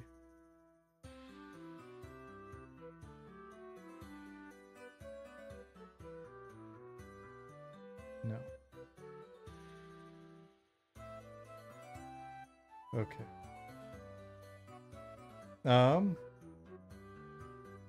Yeah, I feel like the dangerous paths need to be traversable if you're alert, not just some unavoidable giants parked on the bridge. Yeah, I mean that just comes down to maybe like the moving around stuff. What a pleasure to be able to rediscover these old sensations, and this pleasure of play. Can't wait for the release. World bosses are planned. A couple world bosses. Oh, I think it's fair to say a couple world bosses are in already, but yeah, more world bosses will be around. All right, so sorry, I got distracted. That is a good idea, Dargith. Dang it. Undead Treant multi-group world boss. Yes, maybe that really mean-looking one. Let's go look at the mean Treant again really fast. I'm never gonna finish these comments. Let's zoom in on the mean Treant, since Jasmine didn't see it. And she's behind me. Oh, jeez. She's behind me now. Checking for biomes. She's behind me checking for biomes. Oh, that's what you're here for, guys. Totally appropriate game development humor. This is what real game development's like. Don't let all those bullshit ass PR lying to you, GDC talk given. Ah, we've made a very natural feeling video about the game development process. Why, yes, Sally, this is a very natural game development behind the scenes. Why, geez, Fred, what will we show them next? Let's show them a quick behind the scenes look at a fully like produced fucking video. This is open development at its finest. See, we are completely natural. Hello, fellow gamers. Listen, guys, you have to play our game. You have to, each one of you and all of your friends and your pets have to subscribe for at least 3 months each to give us enough money to make it worthwhile, all this shit talk that's going on here. Never working in this industry again. I know you're watching this out there, Smedley.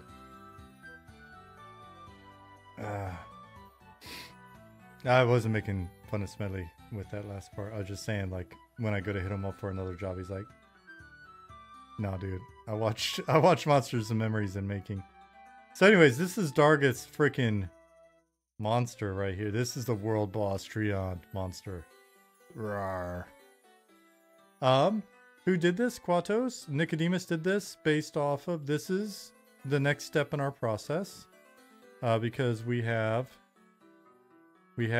started here,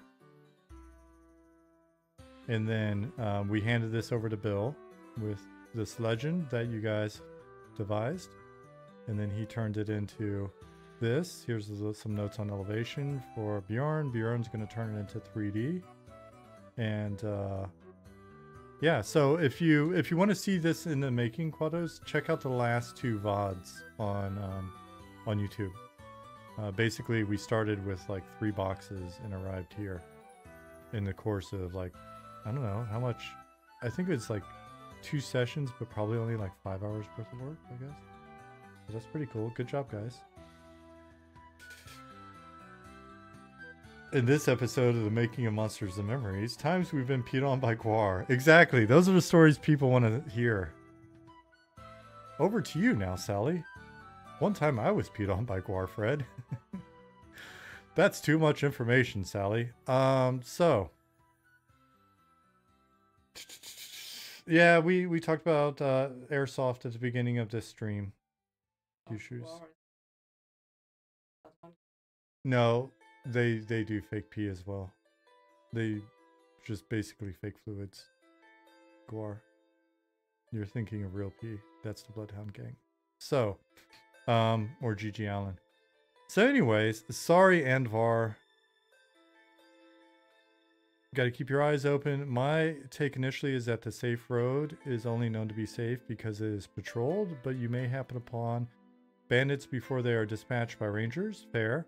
Maybe a wanted bandit, rare, unique mob that higher level players can dispatch and turn in for a reward. I like that, Andvar. We're going to go over here and we're going to add that to our notes. Rare, wanted bandit of renown. Is that not, that is not how you, renown? That doesn't look right. Anyways, you guys spell check for me. The best words. Thank you, Dargith. I'm glad you're here to constantly mock me.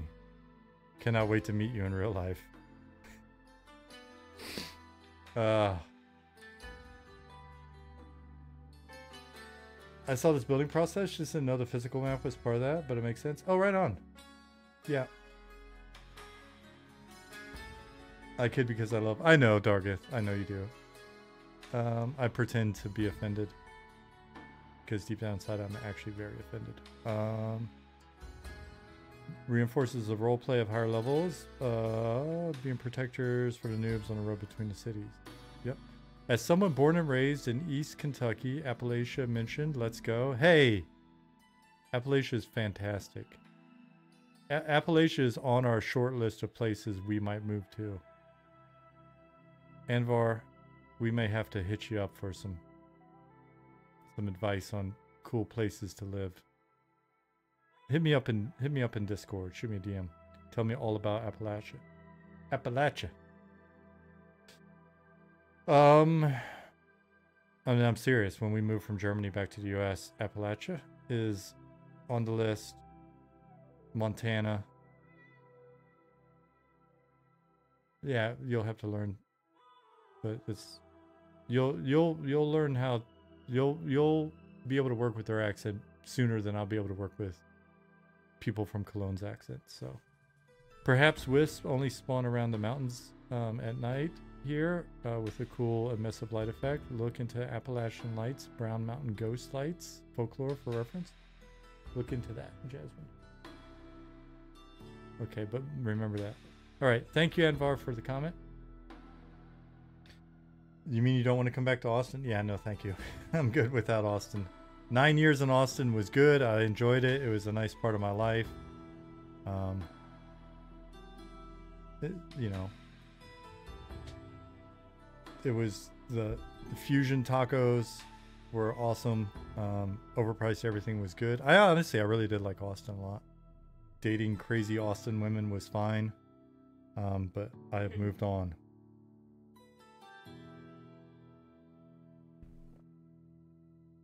Sorry, Jasmine, but it's true. We feel the passion. Quato said, I also enjoy dating crazy Austin women. See?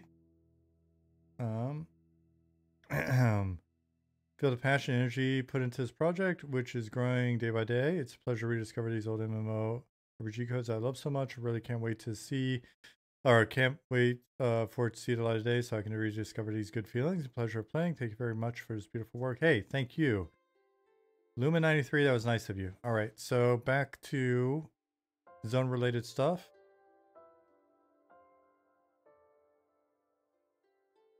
Dylan the Villain.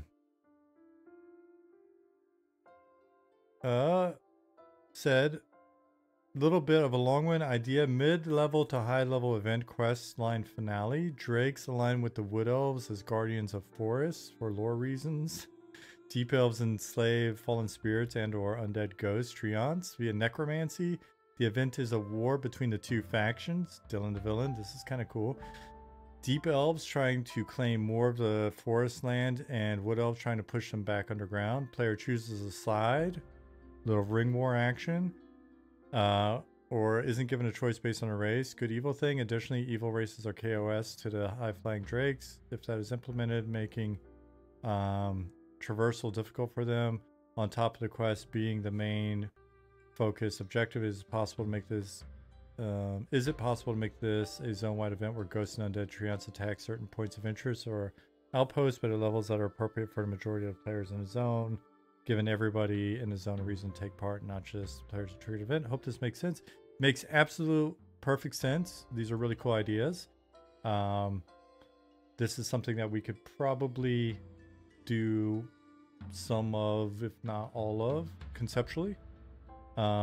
This is probably way outside of scope of things right now. It might be outside of scope of things, but some of it may make it in, and then we'll keep it on our list for stuff to add in later, because we can always add in more content and world events and stuff later. But it's a very cool idea. Thank you for sharing it. I'm gonna make a little note over here on the side, and I'll keep these up. We'll just come over here, and then we'll say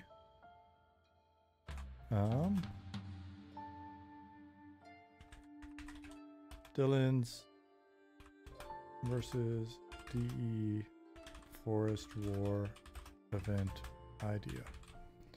There we go. Lore reasons. Hey, that's how I operate as well. Dylan knows what's up.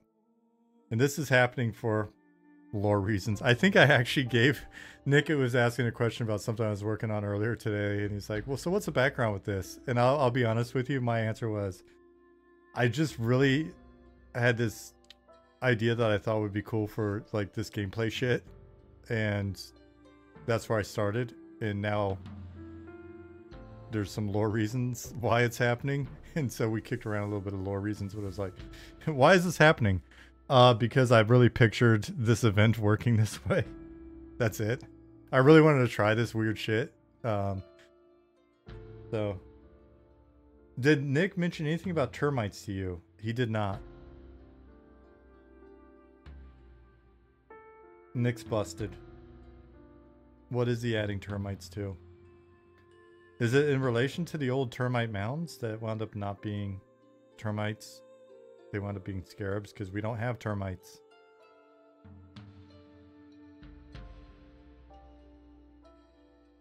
Is there a new mob on the list, Zukin? Nick would forget. We're thinking about ideas for something? I'm very interested now.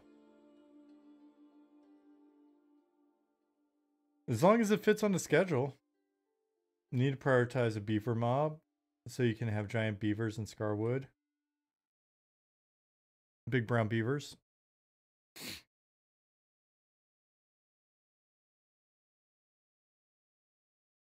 Okay, fee waiver. Zombievers. Oh man. That was a movie, wasn't it? Was that a movie, or was that a reference to a fake movie within a movie? Fee waiver says it was, and it was actually a great movie. Oh shit, now I need to look it up.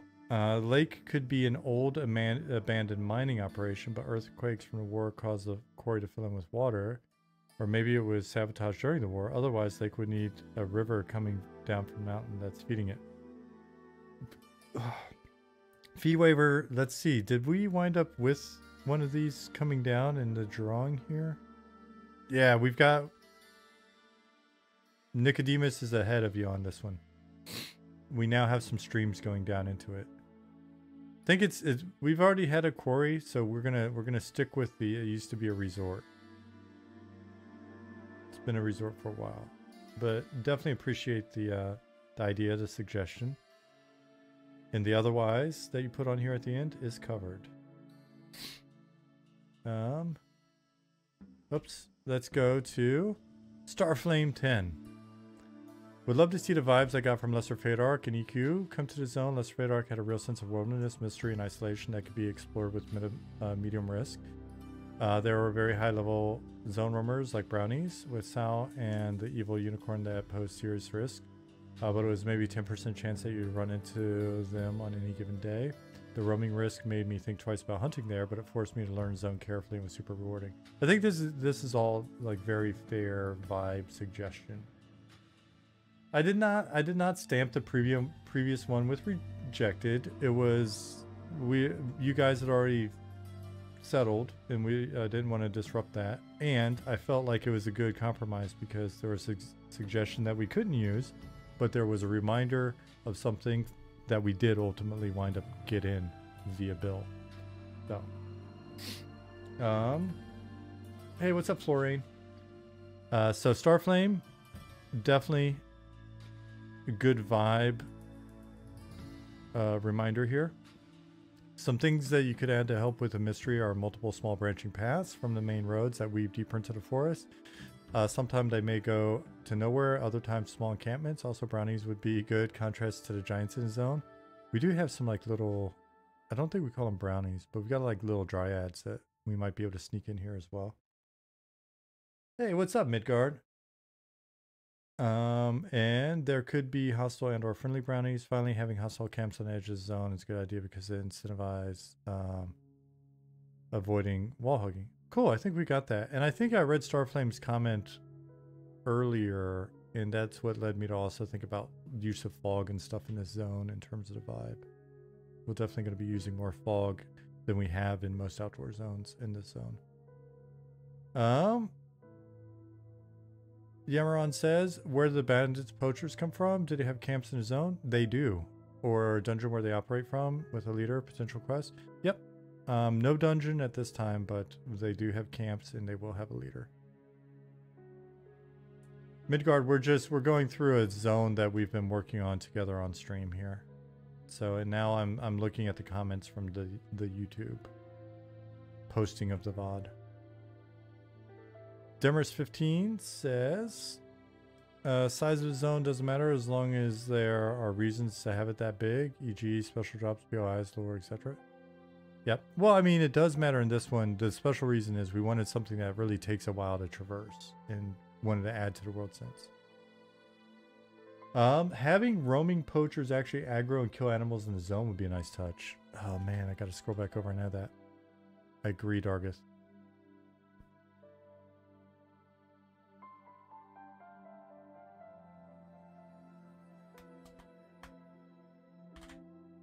Roaming poachers that actually kill animals.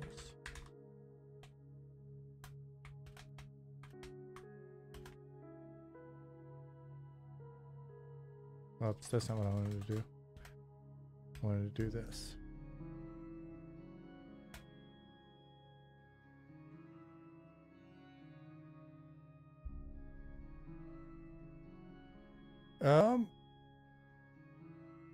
Cool. And let's see. Blight, what's going on? Frequent commenter on our VODs. Always good to see you. Blight Plays 9748 says, I think you should have a hills have eyes cavern system in the mountains and hills full of ratmen and ogres interbreeding and making rat squatch. They have a big still they make a lot of hooch with.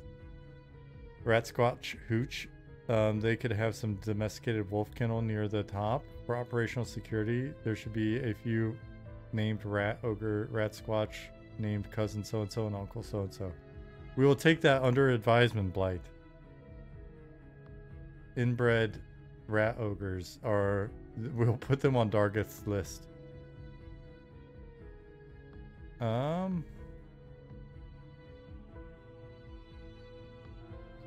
Hello, Moto. I did not expand this comment. I'll have to go over and look over here to see. It's really important to me that dungeons take up reward space, even if they're instance like WoW. What sold me on the game was they still took up reward space and entrances and exits in a little pre-dungeon. What would be really cool is having like one mega dungeon like the Blackrock Mountain and WoW, and then I'll come over here and find that comment and expand it. But in the middle of like 3 or 4 zones so you can enter and have different experiences per zone. It's a cool idea. We'll keep that in mind as well. Hello, Moto. Maybe put some merchants McLeod said maybe put some cool merchants that have a large price fluctuations on rare, very rare items. Maybe items that you have to be a certain class and level to buy. Maybe the item has a timer that has quality to go down over time. Spend an EQ epic quests. Adding unique faction requirements too makes them more unique. Said Demers 15, and then GTJD by Dave said sounds cool on paper, but I see it falling into the hands of scalpers. But is that a bad thing? Scalping the items? We'll put a note over here. Odd merchants. Maybe they have some interesting ore or something.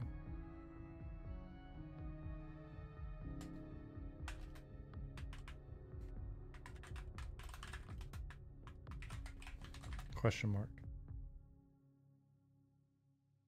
Poacher should aggro if you attack creature. Be peaceful, assist in combat if creature attacks you. That'd be an interesting one to try to pull off faction-wise.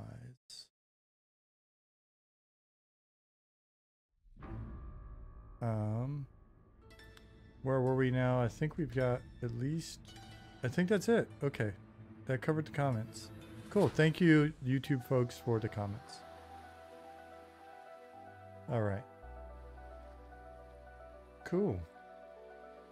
Florian said, I got to watch the VOD of you guys designing this. It was a great watch. Really enjoyed this. One of the things that made me wonder if you and the team are against public quests like there were in Warhammer. Love that they implemented things like that and think some of the POIs would work great.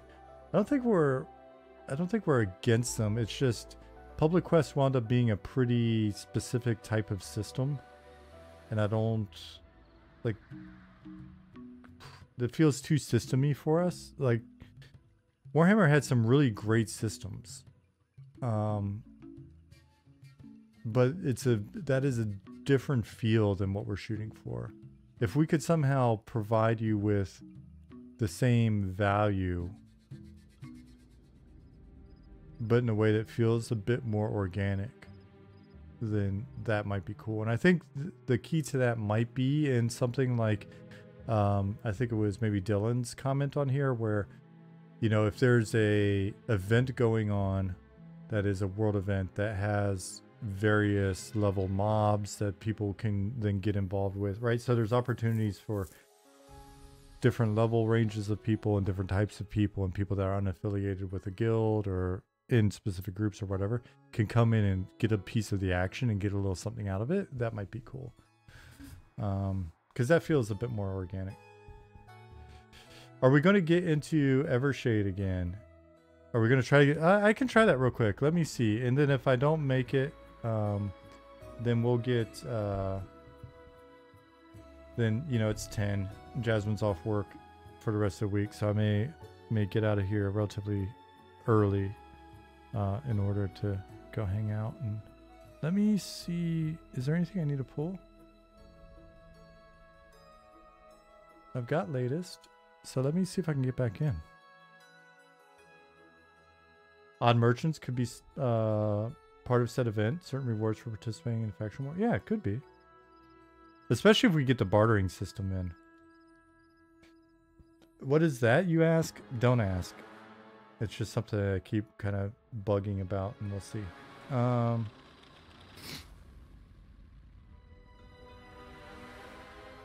Poachers should aggro.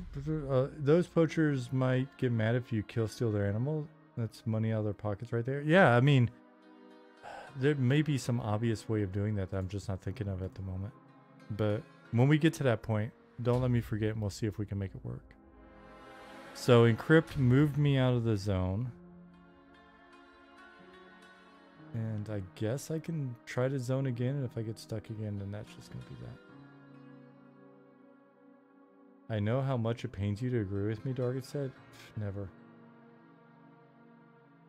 I got nothing but love for you. Oh, goodness. Oh. That looks like a bug. I just saw something in...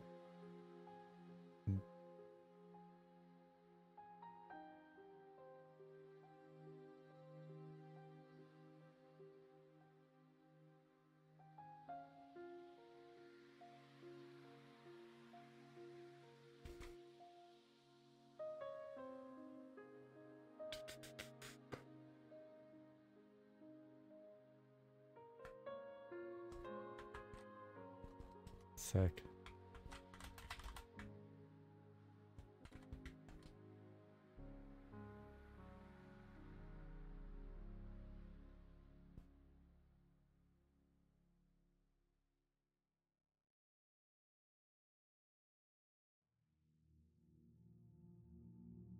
Let me...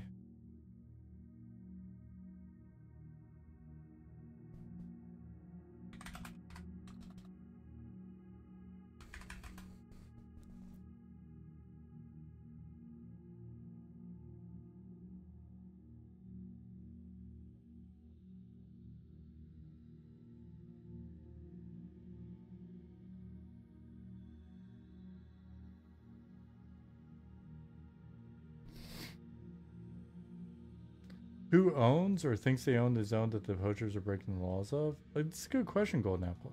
Or sorry, Golden Pineapple. I would say that's probably then that's going to be Wood Elves. They've probably got some keepers that are going to be the ones patrolling that area. They're rangers. Who all?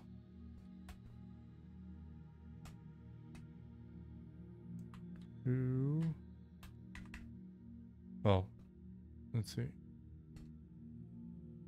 Zone.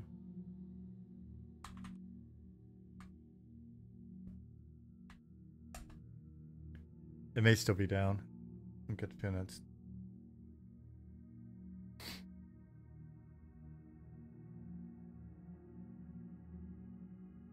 Oh, Ollie actually said 32 minutes ago, wow, are we simply out of zone processes? We have a lot of zones now. Aha, that's what's going on. Our tiny little development server is doesn't have everything up, or didn't have everything up at the time. Encrypt said should be up now. I guess we'll see.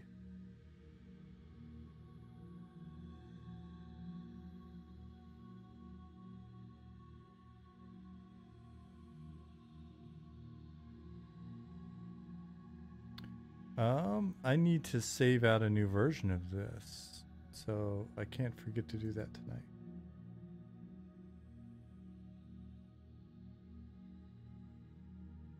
Encrypt, I don't know that this is,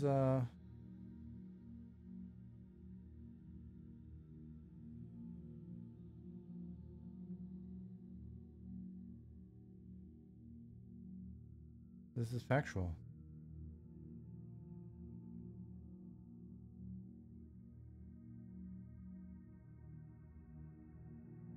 Oh, I'm in. Okay, we made it in. All right, so merchants and trainers are still here. There's some new NPCs around. Have we tried turning it off and back on again? I think the guys did that for me. That's how we made it in. I don't know where they've been stashing all of the quest NPCs.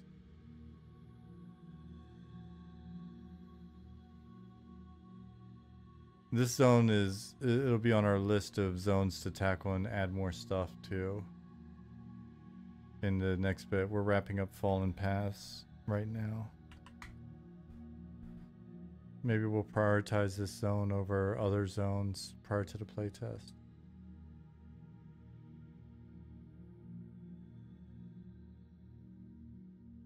I know there's work being done on the city.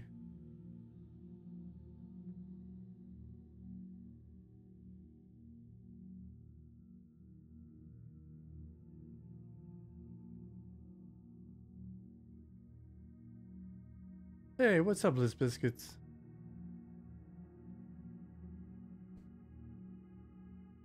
Oh, yeah, some of the NPCs have been stubbed in to areas where there'll eventually be more structures and things like that. So, NPCs for the quests and stuff. There'll be structures and things added as we go. Ooh, yeah, the elevator. I don't know if it's functioning yet.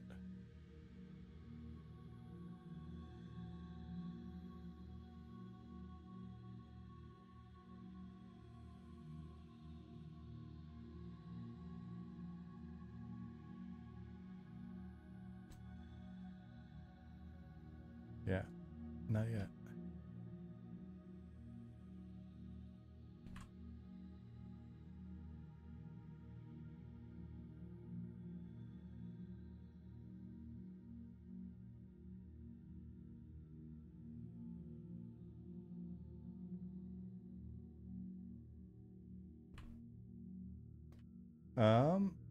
You have a brain fart and need help. What do you need help on this?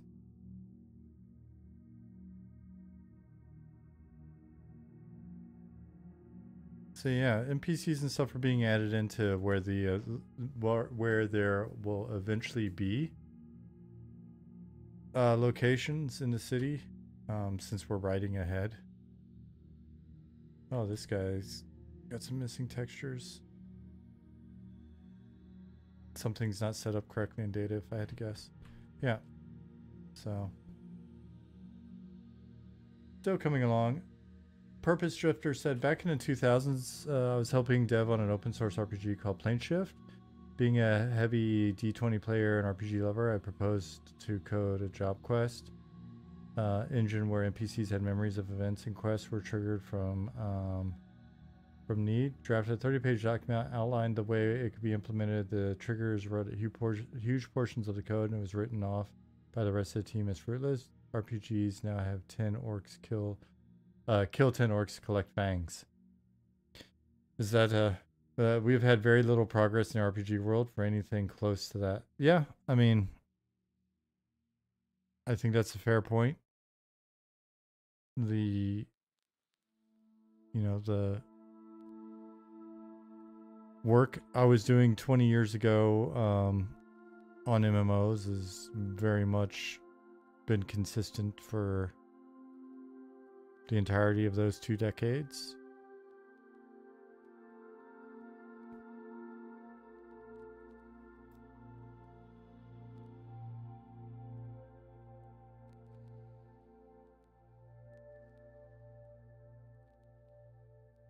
Then again, I also think there are games out there that have done very interesting things. Sometimes those interesting things are adopted by bigger, more mainstream games or whatever. But I also think there's just something. I don't know that it's that games haven't evolved quickly enough. I just think it's humans don't evolve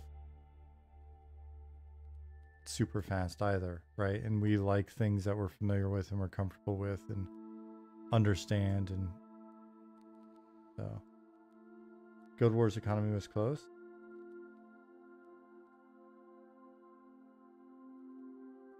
How dark is it when nighttime there with the trees in place? Very dark at the moment. And the city's not lit or anything like that.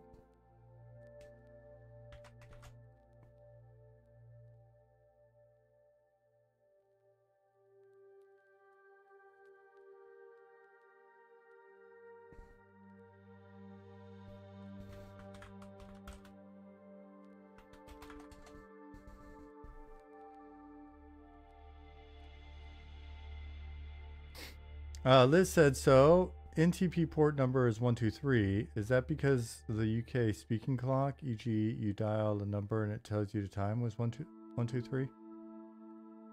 I have no idea. Maybe somebody in chat knows, but I do not.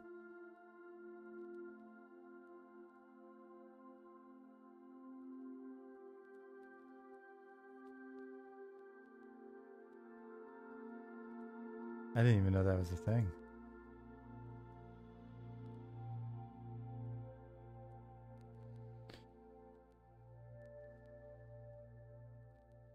I think the evolution is also hampered by the time it takes to put stuff together. And there's that as well. Or sometimes what also happens is more experimental stuff is tried in a game that then doesn't succeed for other reasons, but then the baby gets thrown out with the bathwater.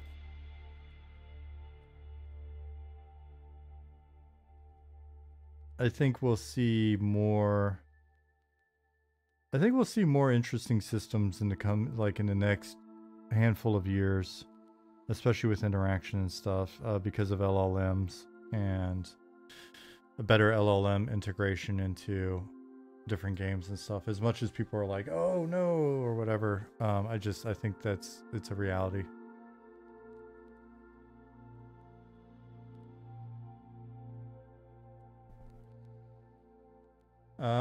Old Muds and Text Adventures did stuff like that all the time. I remember the old adventure engine built by Scott Adams, where he's able to put together an entire game together in 4K RAM. Yeah. So, I mean, that's one of the reasons why we're falling back on text-based interaction and some simpler, air quotes, low fidelity interactions and stuff like that. It's just because it allows us to do more interesting verbs and stuff that don't require like a ton of art and animation and other things. So, but again, we've still got to deliver on that. Yeah, so here you can see, with just barely, the city's still very much in progress, and there's not a ton of lighting and stuff. You can see through the canopies here and there, and final lighting in the zone is not done, but I think this zone will really be nice and come together pretty well.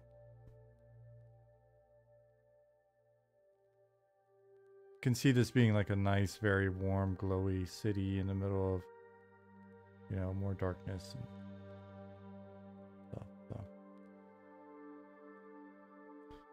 Let's skip ahead then to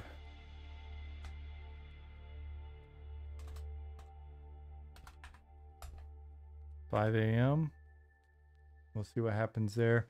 While I read this, Brookstorm Honorblade says, if anyone ever played Gemstone 3, which is not 4, this game had the best healing system of MMORPGs. Empath took your target specific limbs, torso, head, wounds, and healed you, but then they had to heal themselves.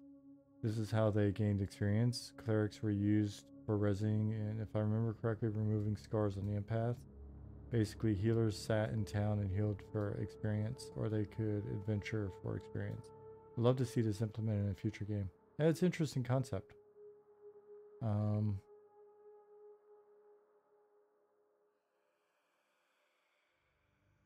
Hey, Drops, what's going on? I'm going to give this a minute for it to become morning, and then...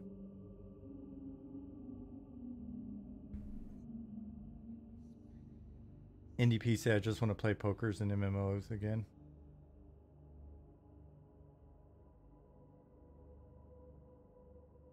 Parlor games in the tavern is definitely a stretch goal.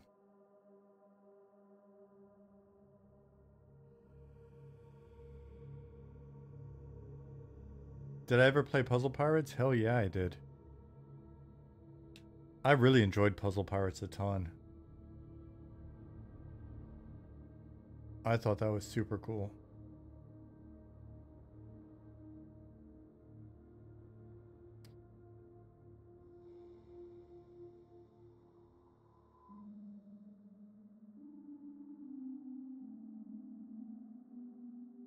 So I think the day-night cycle in here is going to be enjoyable.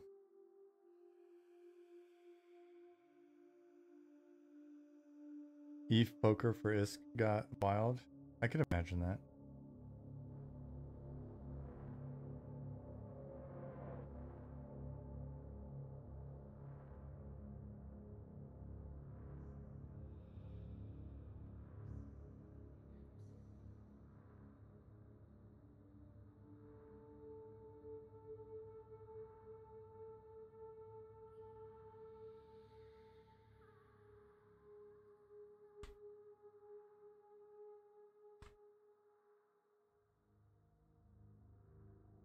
Take some clips for something really quick so I don't forget. We're gonna have to have a water discussion soon.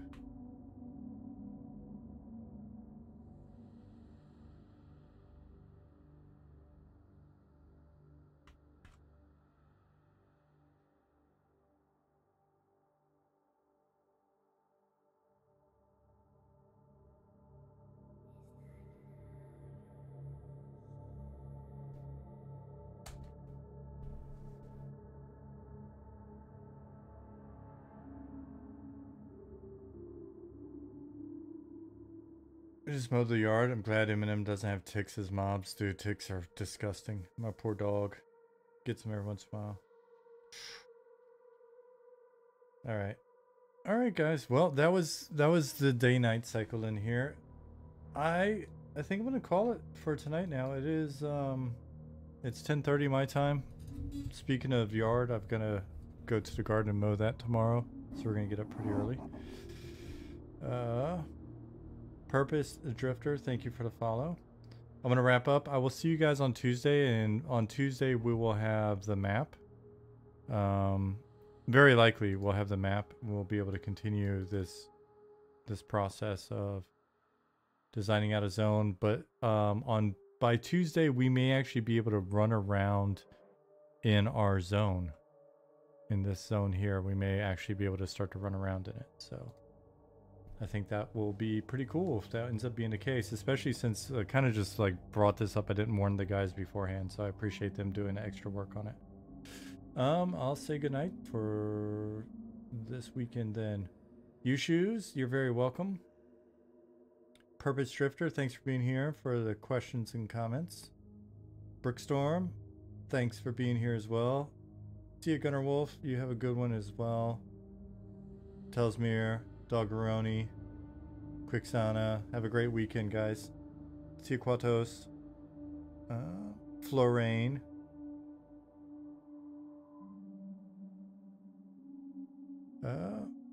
Thanks, Golden Pineapple. Hey, Badger, thank you for the follow. See you, Marcy. Chaz Solo. Hey there, hey, Badger. Sorry that we're wrapping up right as you're saying hi. Adios, Viro. Worn Out Plays. Liz Biscuit. Esan, see you guys. See you, John. Sorry about the ticks. Chromium. Good night. Good night, Zukin. Eric. Later, NDP. Lemon. Telsmere. Drops. Telsmere said, casual EverQuest, anyone? New Fang Breaker TLP is live. Yeah, go check it out if you haven't. Alright guys, if that's it with the goodbyes, then I'm going to see you guys on Tuesday. I'm going to get things wrapped up here and click the button and I will be gone. I want to wish everybody a wonderful weekend. If you're in Germany, have an enjoyable rest of your hopefully 4-day weekend. Today is Ascension Day, I believe, and then tomorrow's a bridge day for a lot of Germans, and then you got a nice 4-day weekend. Psalmist, thank you for the follow. Speaking of which, yeah. All right, guys, I'm gonna click the button, and I will see you on Tuesday, and we'll knock out some more of this zone. Bye, guys.